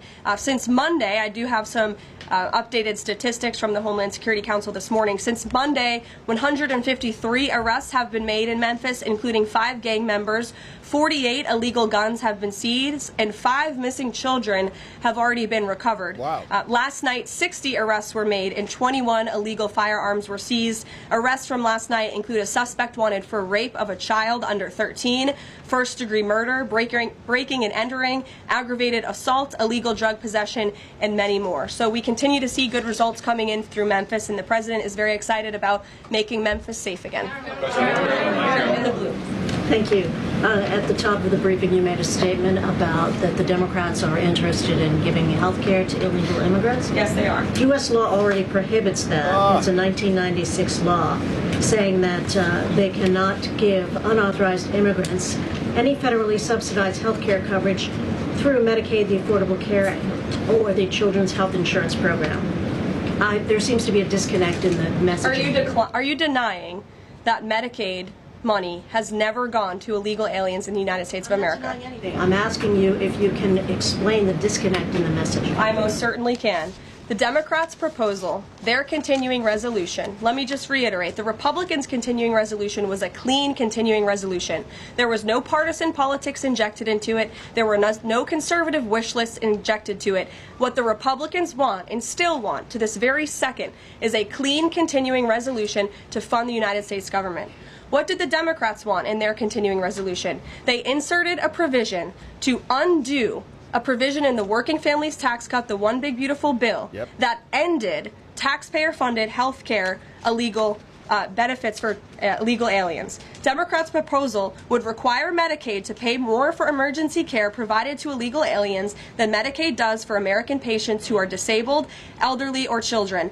And this bill would have also allowed California to continue a gimmick that funds its Medicaid for illegals program. Yep, those are things that money. we ended, the Trump administration ended with the passage and the signage of the One Big Beautiful Bill. And it is an undisputed fact, a fact that under the Biden administration, illegal aliens were absolutely receiving taxpayer-funded health care benefits. In fact, hotels. in fiscal year 2024, Medicaid costs for emergency services for illegal immigrants skyrocketed by 142% from the previous year to $9.1 billion. That's $9.1 billion taxpayer dollars that were going to emergency services for illegals. Between President Trump's last full fiscal year under his first administration and Joe Biden's last full fiscal year, Medicaid spending on emergency services for illegal immigrants nearly tripled. There was an increase of 196% between 2020 and 2024. And I have a chart here for you, and I'm more than happy to email it to you. I'd also like to add, because some were asking dishonest questions yesterday about emergency rooms. In Southern California, according to healthcare professionals in 2023 under the Biden administration, Southern California's, quote, entire healthcare system was being bombarded with illegal immigrants and forcing American patients to endure longer wait times. In Denver, Colorado, the CEO of Denver Health stated that 8,000 illegal immigrants made 20,000 visits to the city's health system in 2023. Leaving an uncompensated bill totaling over $10 million. So when an illegal alien goes to the emergency room, who's paying for it? The American taxpayer. The main safety net hospital in Denver had to turn away patients due to the massive influx of illegal immigrants into the community. And UC Health Hospitals in 2024 reported their system was under stress from an increasing number of migrants. As a result, according to the head of emergency departments and urgent cares across the hospital system, quote, access is impeded for everyone. These are healthcare professionals who dealt with this directly, and there's a lot more where that came from. It is an undisputed fact that Democrats want to give taxpayer-funded healthcare benefits to illegal immigrants, period. Don't ask that question again. Is the president talking directly to Democratic senators to try and get their vote for a clean CR? The Senate Republicans are speaking directly with moderate Democrats. I understand those conversations have become very serious, and we hope positive in the right direction so that Democrats will do the right thing. I don't know if you saw overnight a refinery in California went up in flames. Is the president going to help the governor should gas prices spike, or could he help the governor? Look, I know the administration and the White House are aware of that situation that took place. I don't have any announcements for you, Ed, on that. Has the president seen the first draft of the commemorative coin that the Treasury is doing for the 250th anniversary? It has his face on it. Oh, I'm not sure if he's seen it, but I'm sure he'll love it. Kara. Thank you, Caroline. It's now being reported that former President Biden's DHS and TSA placed peaceful January 6 protesters and even Americans who refused to wear masks during COVID onto watch lists usually reserved for terrorists. Most of these people were not charged with crimes. Does the White House have a comment on the prior administration violating the free speech and due process of these Americans? And where is the outrage from the left that claims to stand for due process and free speech? And after that, I have another question about protecting journalists from Antifa. Sure. Well, Kara, to your first point, please send me that report. That's certainly very concerning. I haven't seen it myself, but if indeed that was happening, it's something I'm sure the Department of Justice and the FBI would deem worthy of looking into. Well, and journalists, as you mentioned earlier, are being increasingly attacked by leftist protesters. I was actually assaulted outside of President Trump's United Nations speech, and I think the White House is aware that a Portland journalist was almost blinded by an Antifa protester. This has been a problem that's gone on for years, and police often say that their hands are tied. Does the White House have a plan or plan on issuing a statement maybe discouraging this violence against journalists out on the street like me and so many others in this room? Well, I hope that my statement earlier in the briefing served that purpose, but of course we condemn violence against anyone in this country, and journalists as well, who are exercising their First Amendment right. And there have been so many incredible independent journalists across the country who have gone undercover within Antifa and really have come to understand how this is a growing domestic terrorism threat inside of our country. And I would encourage maybe some of you in this room to get outside inside the Beltway and go do some of that undercover investigative reporting, because it is really incredible what they found. I met with one of them in my office yesterday, and they're doing very dangerous work in difficult circumstances, and Antifa is a very violent group, as you've experienced and that many others in the media have as well. Christian. Yeah, thanks, Caroline.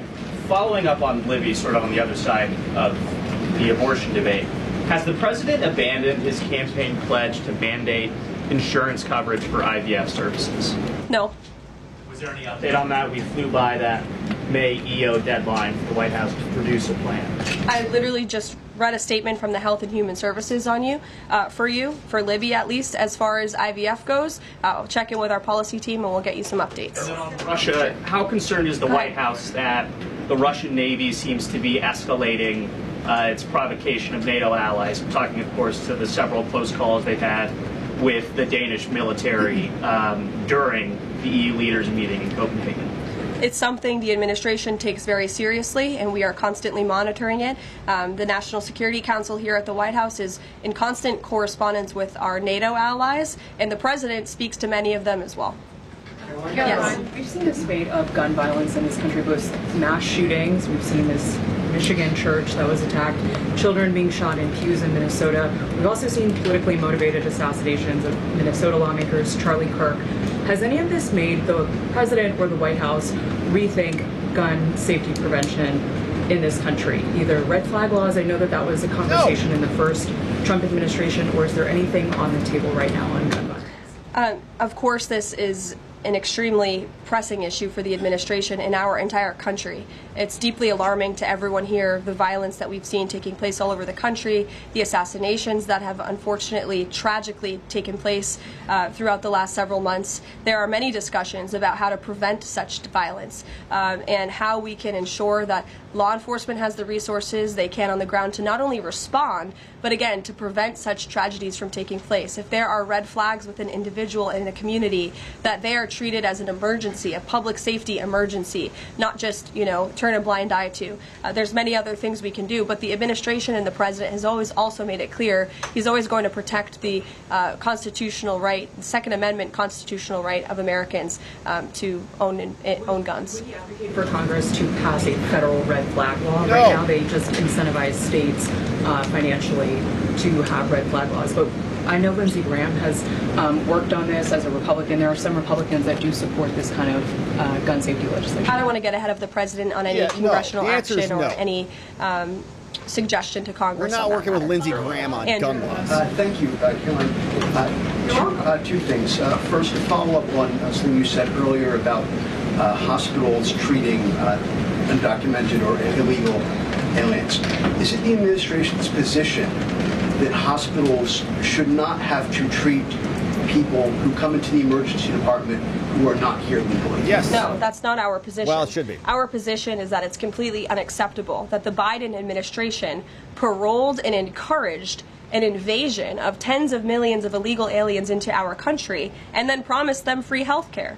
And the Democrats are on the record repeatedly stating that they believe illegal aliens should have health care benefits, free health care benefits in the United States of America. So that is a recipe for a disaster. Of course you're going to encourage a mass illegal invasion of our country, which is exactly what happened. And we've seen the unfortunate consequence of that, where American patients are being put last, where American patients are having to wait in wait rooms, where grandmothers and grandfathers are waiting hours and hours for care because they're being put behind the line to illegal aliens. And we don't agree with that. We don't support that. That's why the administration is desperately trying to fix it and deport the tens of millions of illegal aliens that the Democrats and the Biden administration allowed into our country. And we'd love to continue doing that work so long as the federal government is reopened. And there are many federal law enforcement agents and officers right now who are working without pay. That's unacceptable. The Democrats need to reopen the United States government, and we hope that they will do the right thing on the Senate floor in just a few moments. Thank you, everyone.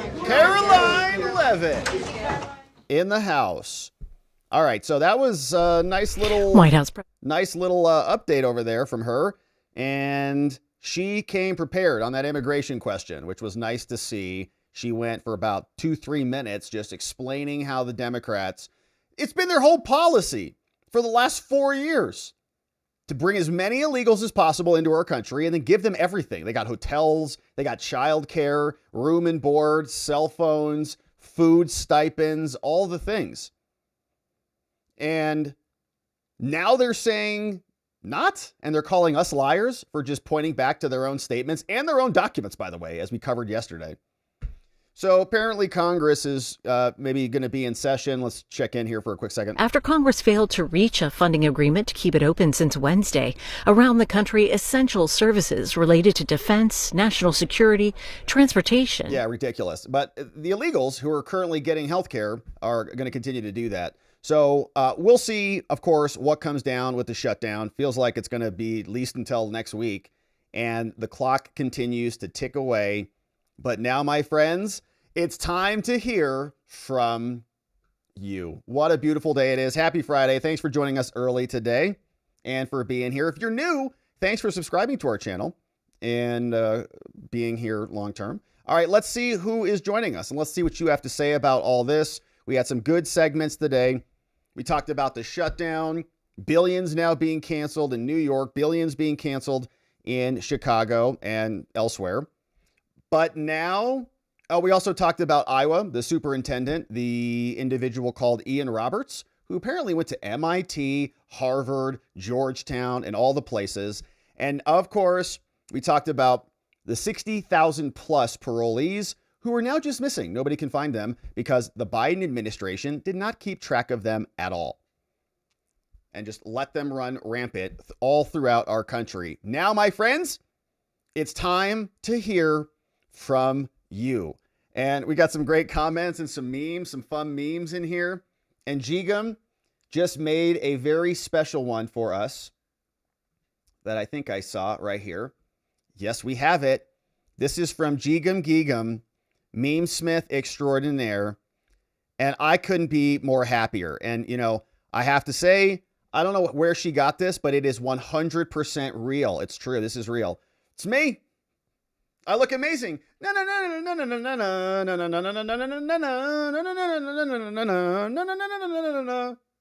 Amazing. It's a real photo. Yeah, my abs definitely look like that. 100%. So I appreciate it. That's Jigam Gigam, baby. It's sombrero season. You know, we were off the pupusa thing for a while, but I don't know. It's such a fun thing. It's coming back now. I might have to have some pupusas and Taco Tuesdays and burritos and sombreros. Yeah, looking pretty good. It's a real photo. It's looking pretty good. Definitely. All right, what's going on, my friends? Thank you for that, Jigam. Love it. Hilarious. Fun stuff. Hey, Sweet Potato. What's up, Sweet? Yeah, good to see you. So she sent this one in over on Local. Says, hey, Rob, do you have an email that we could contact you at to share concerning state level stuff? I know your specialty is more national level, but there's some really wacky DEI required training state worker stuff going on. And I would love to see about some help or exposure to what's going on. I just don't know even where to start.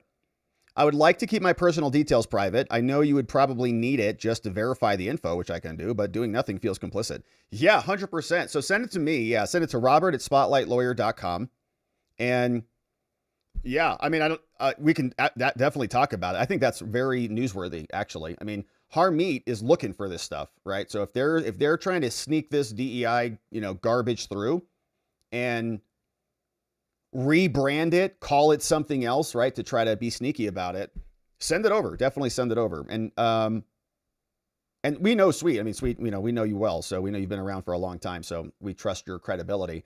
So sorry that's happening, but yeah, I think attention, sunlight is the best disinfectant on these things. And we got a lot of attention right now on these. And so I definitely send it to me. Robert@SpotlightLawyer is my email address. And I don't respond to all the emails, but I do read them. They come in, I see them. I have them labeled with an intention to respond to them. But stuff like that, of course, obviously gets priority. So thank you for that, Sweet. And thanks for even thinking about it. Like, thanks for even thinking about standing up, speaking out about it, doing something about it, rather than just kind of sitting by and allowing it to go on. And yeah, doing nothing feels complicit. It's because it kind of is. It's kind of like, well, I know we shouldn't be doing this, but there's a great comment from a very brilliant author. His name is Nassim Taleb, and he wrote this Incerto series right here, this whole series right here. Good series, great audiobooks. Joe Achman reads the audiobooks, and they're awesome. He's got a great voice and crate delivery, very fun. But in it, he says, if you see a fraud and you don't call out that fraud, you are now a fraud. And that's like a heavy one. I know that's like to think about that because there's so much fraud everywhere. It's like, can you just call out everything all the time? But in principle, if you're just allowing it to go on and allow other people to be defrauded, how are you not part of complicity in the fraud? And I'm not saying that about you, Sweet, obviously, but it's like truth is important. Truth matters, honor matters, integrity matters, and the fact that you're even thinking about it is just awesome. So thanks for that, Sweet. We appreciate you. Hey, Buc-ee's is Rome. New service ribbon and the requirements to earn it just dropped. What's this one? Here's the government shutdown survivor ribbon. It's called the GSSR. Okay, let's see what it says. Here's the eligibility statement for the government shutdown survivor ribbon. Here you go. The government shutdown survivor ribbon is established to recognize members of the armed services who've demonstrated exceptional commitment, resilience, and steadfastness while serving under the unique operational and fiscal challenges imposed by a federally declared government shutdown. The ribbon, interesting, the ribbon symbolizes the perseverance, adaptability, and unwavering dedication of service members who continue to perform their duties despite uncertain funding, increased stress on military operations, and heightened strain on both personal and professional stability. The government shutdown survivor ribbon. So I think it's an interesting idea. I'm not so sure I like the design all that much. It kind of, like when I first saw it, I'm like, it reminds me of like a green energy database or something like that. So government shutdown survivor ribbon. What would be a better logo for it? I don't know.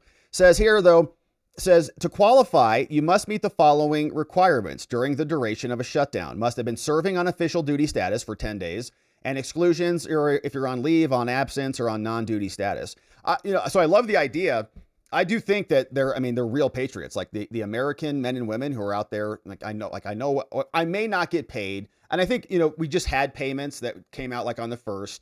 So like if they can get this resolved by the next pay period, maybe it doesn't matter all that much. But the fact that you're still operating with that unknown out there and working for free and doing your job and showing up every day is just awesome. So I appreciate that. And I mean, we got shut down for years. Okay. They didn't really tell you were shut down for years, but 2 weeks to slow the spread turned into 2 months and all the things. And I appreciate the people who kept their businesses open then too. All the gym owners, all the hair salon stylists, like all those people, I think were standing up for their commitments, which is very important. And for everybody else, like, well, just close your business, just shut everything down, just turn the money off. It's really unserious, and they're really pathetic people who don't have any understanding of honor or commitments or, living with integrity. And so the people who show up, even though they may not get a paycheck, we salute you. Thank you for that. Buc-ee's is Rome is here. How did Sarah get from LA to New York? Here's a joke from Mike Tyson. How did Sarah get from LA to New York? How did she do it? Ask yourself. Here's how. Theraflu. Get it? Theraflu. Because it's Mike Tyson. Buc-ee's is Rome. Hey, Modelo is the opportunity to do something amazing to avoid the tariffs. Yeah, he looks great. JD looks great. He looks a little red, but that happens. I mean, when you're in Cancun and you're just pounding back the Modelos, then you're wearing sombreros, sometimes you get a little bit red, a little bit puffy. Alcohol will do that, but it's okay. Rub some dirt on it. Great Friday. Started off with a retro flavor. My own leaf blower guy woke me up, man. Shout out to our leaf blower guys out there. Amazing. Some of them wear sombreros too. They look incredible. And they I don't know what you would call it. It's like a modern brero. It's not sombrero. It's a modern brero. And it's kind of not, is like, it feels like a little bit lighter, maybe with some cooling vents in the air. So a lot of them wear those too. Good to see you. Rub some dirt on it, AKA Whirlpool Galaxy. What's up? Buc-ee's is Rome is here. What is this?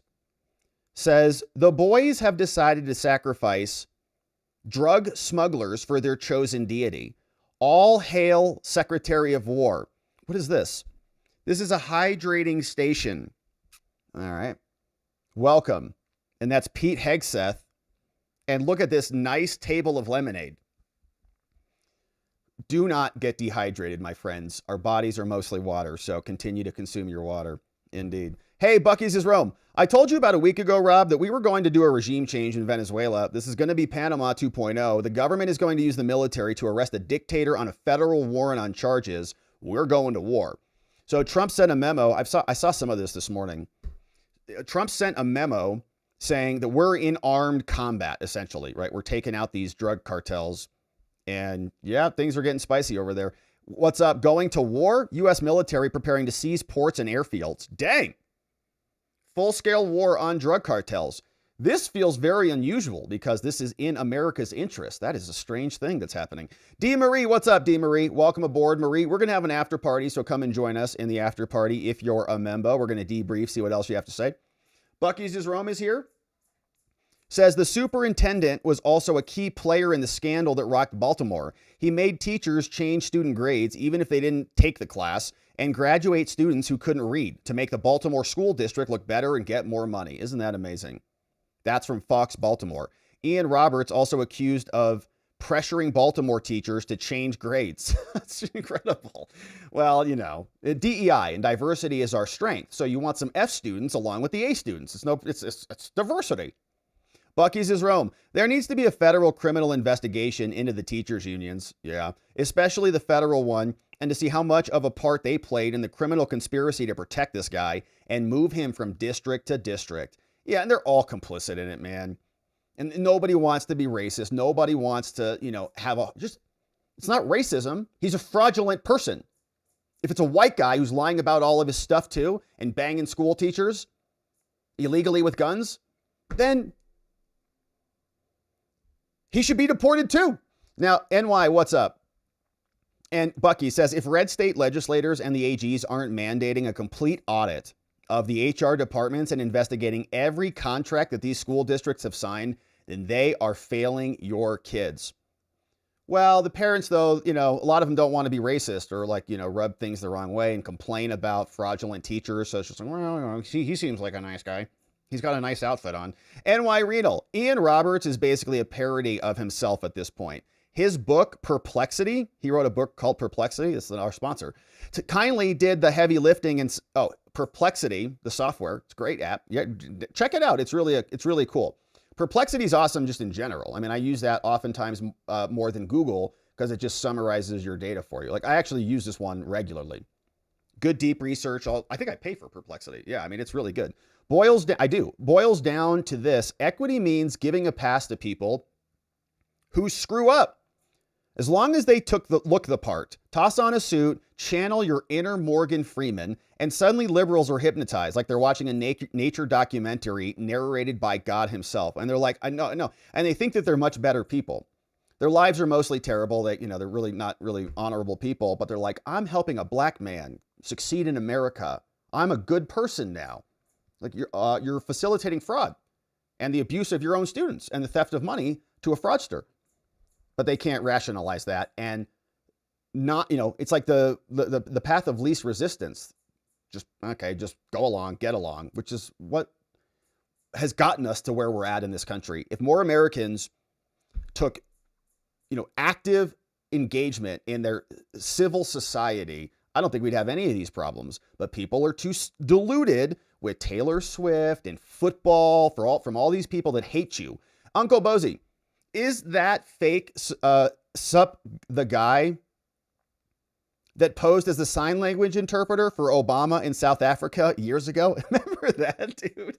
That guy was great. He was like one of the Three Stooges out there doing the thing. And he's like, what is he talking about? What is that? He's like, yeah, no, seriously, it's translating for you. He says these people really believe that being trans is a special class. 100%. No, I know. Yeah, they basically do this to themselves and they're like, we're victims. So Kavanaugh's would-be assassin mom says, well, he's trans. Okay, so that's why he wanted to go shoot you. All right. NY, Ian Roberts turns up registered to vote in Maryland, caught red-handed. The Democrats now trip over their own scheme. Their grand Obama majority for a generation fizzled out. And once the white male vote slipped through their fingers, the pivot was obvious. Just import a fresh batch of illegal alien voters and call it a democracy. Yeah. And then they'll all have kids, and they'll be tied to their parents' political position, which is to legalize illegals and continue to provide benefits to illegals. So they're creating a whole family of Democrat voters, even if their kids are U.S. citizens, technically, which they shouldn't be. They're anchor babies. And I know, Rob, no baby is illegal. Actually, yes, they are. Says here, thank you, NY, just import a fresh batch of illegal alien voters and call it democracy. Sharpening Man in Texas, what's up? Another Maryland man, Rob? Yeah. I don't know if he was trafficking humans, but he was definitely taking advantage of kids. Isn't it interesting how easily you can be an illegal illegally in Maryland? Wow, I know. And they like say you went to Harvard. Nobody questions it. Like, wow, he's just really accomplished. Harvard, Georgetown, and MIT. How come he didn't put Stanford in there too? Cliff Norman. Rob, you may need to talk about Data Republican, and the Southern Poverty Law Center is in her sights. Well, yeah, and the Southern Poverty Law Center just got canceled by the FBI. So FBI, Kash Patel, has been doing some good stuff. We'll probably talk about this tomorrow, maybe on the Saturday stream for membos. But Kash, I think, has divested relationships with the ADL and the SPLC, Southern Poverty Law Center, and the Anti-Defamation League. So here is from Cliff, says, does anyone know how they were funded? They report receiving $100 million in contributions each year, but Cause IQ shows they receive a few larger grants from other nonprofits. They report only $26 million, and that's over the years. That's unusual. And they don't report receiving government money. Best theory so far is they're running an extortion racket. Yeah, from Data Republican. She's awesome. Thank you, Cliff. Happy to see that these entities and Southern Poverty Law Center, they have like very high rankings with Google. Wikipedia relies on them a lot. Lots of politicians rely on them. James Comey, FBI relied on them. And they're Democrat hack communists who just hate everybody who's not exactly ideologically aligned. Milan, who paid for his college degree? Probably scholarship or something like that, right? Probably we did, so he's welcome. But the other ones he just lied about, so nobody had to pay for those. He just went on the internet and just printed out a diploma. This old guy, Texas attorney with more cases than she can properly handle, just racking up charges, should never have used the words successful conclusion. Yeah, that's exactly right? You have a responsibility to be accurate in your comms. Attorneys make mistakes all the time, no question. But she didn't probably make a mistake on that demand for $11,000, you know what I'm saying? So it feels like to me, and I don't want to accuse her of something unethical, but she's just kind of helping people get the documents that they need. So he gets this, he feels good. If anything goes wrong in Iowa, he can say, oh, my attorney said this. And I've got questions about whether he paid that bill, whether she ultimately got paid. Didn't ask that. Jeffrey Adams, isn't it illegal to have a firearm within 1,000 feet of a school? Yeah, I think those specifics will depend on your state. And if you have a concealed carry or something like that, that would be, but I think what you're saying is with Ian, that could be maybe another charge. So we just talked about the federal charges because those are the documents that are out and available. But he probably has some other state level charges if they wanted to prosecute him there, but who knows? I mean, they gave him promotions time after time. So Jeffrey Adams, I got the crown. Were you number one in the chat, Jeffrey Adams? Man, we appreciate that. Thanks for being number one. Real Antel, the sheer fraud involved in immigration is infuriating. Our own government sold us out. Yeah, aggressive. And it's like such a betrayal. Even the Democrats, you'd say, well, maybe they've got a different opinion on economic policy or something like that. They invaded the country in order to secure political gain at the expense of American citizens. They sold out their own citizens in the name of foreigners. And we're starting to unpack the real depth of it, and it's disgusting. And they should all be ashamed of themselves, and they should really never hold office again. Every American citizen should vote against any Democrat who facilitated the invasion permanently.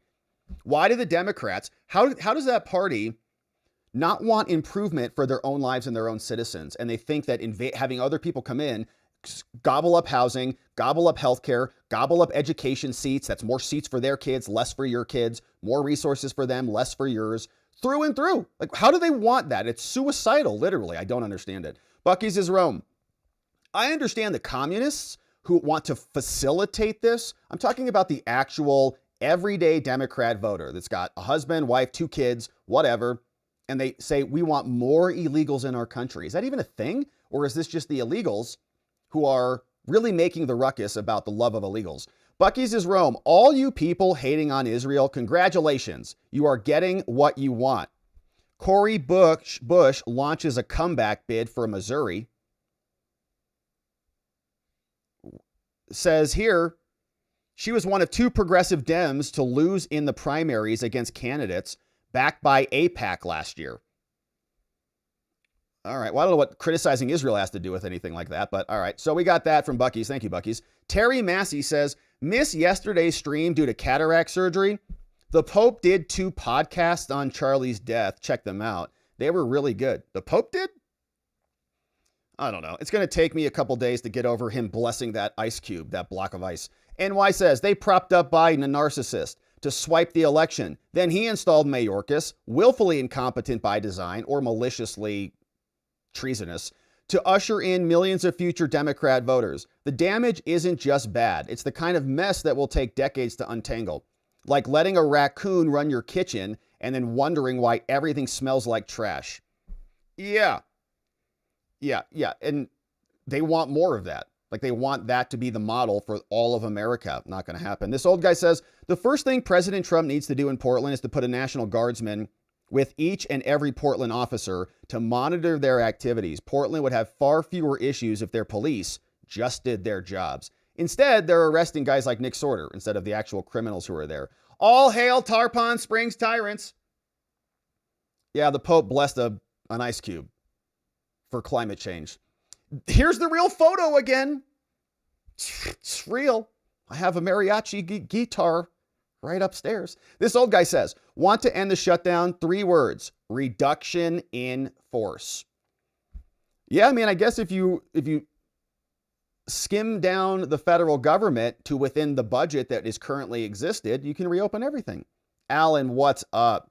Great to have you, Alan. Thank you for the nice dono. No question. Appreciate you being here. Thanks for supporting our work today. You're awesome. Alan, thank you with an A. Chubby Stubby. The proper vernacular is DEI gobbledygook, which is a fun word. Gobbledygook, which I think that's a real word, right? DEI gobbledygook. It's all it is. And they just pervert it. It used to be affirmative action. Now it's DEI and diversity is our strength and coexist and all this stuff. It's all just nonsense. The taco vendor. 5 months as a member of the taco vendor. Almost 2/3 to a baby. I love it here. We're glad you're here. Still incubating and baking away, but we are over halfway, 2/3 to a baby. The taco vendor. It's great to have you here. We're kind of into tacos again. You know, it's sombrero season. It's amazing. Just Rhonda. Thank you, Just Rhonda. Purveyor of fine emoji in the house. Bringing in Mike Lennox. What's up, Sean Steen? We got Terry D. Grumpers here. Scott Bolton. Bradley Rush. Merjam Bernards. DB Cryptos here. Sean A. And David Murnane. All gifted membos courtesy of Just Rhonda. Bringing in 10 new Membo friends. And Membo friends, we cannot wait to see you in the members only after party. So stick around. We're going to go over there and say what's up. Before we do, let's say hello to a couple friends on X to see if we got anybody joining us over there. Couple of comments. Alvy Baby, what's up? Hey, which judge is going to be the one to issue an injunction preventing Roberts from being deported? Is it going to be our favorite Boasberg or the other hater? Yeah, it's a great question. I wonder if Van Hollen's going to go meet with him and the ACLU lawyers will come skidding in for him. Pro One, bro, says the country Garcia has a king and they practice cannibalism. Are they having Mexican food there tonight? Well, obviously, I mean, maybe Mexican food's great. I'm not saying that the cannibalism is in conjunction with their Mexican food. Maybe they're having burritos tonight. And Saturday is cannibalism night. So I'm sure Garcia is going to be fine over there. He had plenty of other options. He could have gone to many other countries, but apparently everybody wants to kill him for his papusa business. And the only place that he can be safe is in the United States of America. Isn't that convenient? Isn't that convenient? Okay, so my friends, it has been a beautiful Friday. Thanks once again for joining us early. We're going to have a members only after party. We're going to debrief and come hang out. If you're a membo on YouTube, we're going to drop a new link in the chat. If you're on locals, stick around. And of course, we'll be right back in just a jiff. But it has been an amazing stream, my friends. I hope your week was also awesome. I'm hoping you accomplished all the things you set your mind to so that we can pause for the weekend, so we can get outside, get some fresh air, open up our perspectives in whatever way we can do that. Spend time with our families, our friends, the people that we love. Rest, restore, and rejuvenate so that when we come back on Monday, we can get into it again. Before we wrap up, big thanks to our mods and meme smiths. Shout outs to Donut, John, K-Bean, Carrie B, modding the fort down for us. We want to thank G-Gum, Just Rhonda, Elliot, Neuro D, Dog Digger, and Janek for all helping out, being awesome. And we want to thank you for being here. Thanks for subscribing if you haven't already done so, because we're coming back on Monday and we're going to get into it again. And in order to do that appropriately, we are going to need to see you right back here so that together with your help, we can shine that big, beautiful spotlight of accountability and transparency down upon our system with the hope of finding justice. Make it an amazing weekend, my friends. Sleep very well when it's time. I'll see you right back here on Monday. Bye-bye.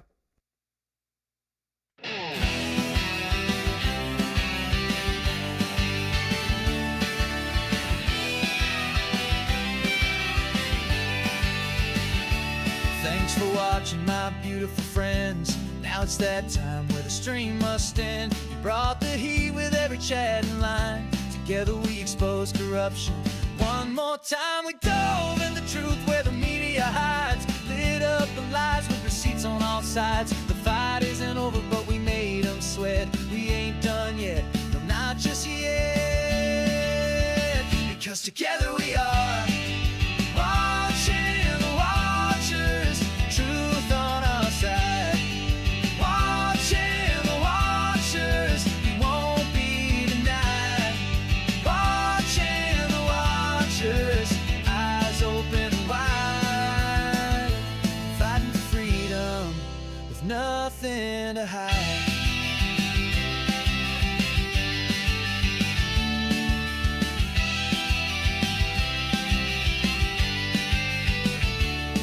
Drop a like and don't forget to share. And bring a friend who's ready to care. Tomorrow's lies are just today's news, but here we see through the scripted ruse.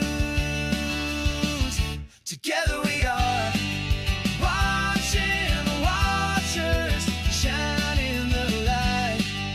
Watching the watchers defending what's right.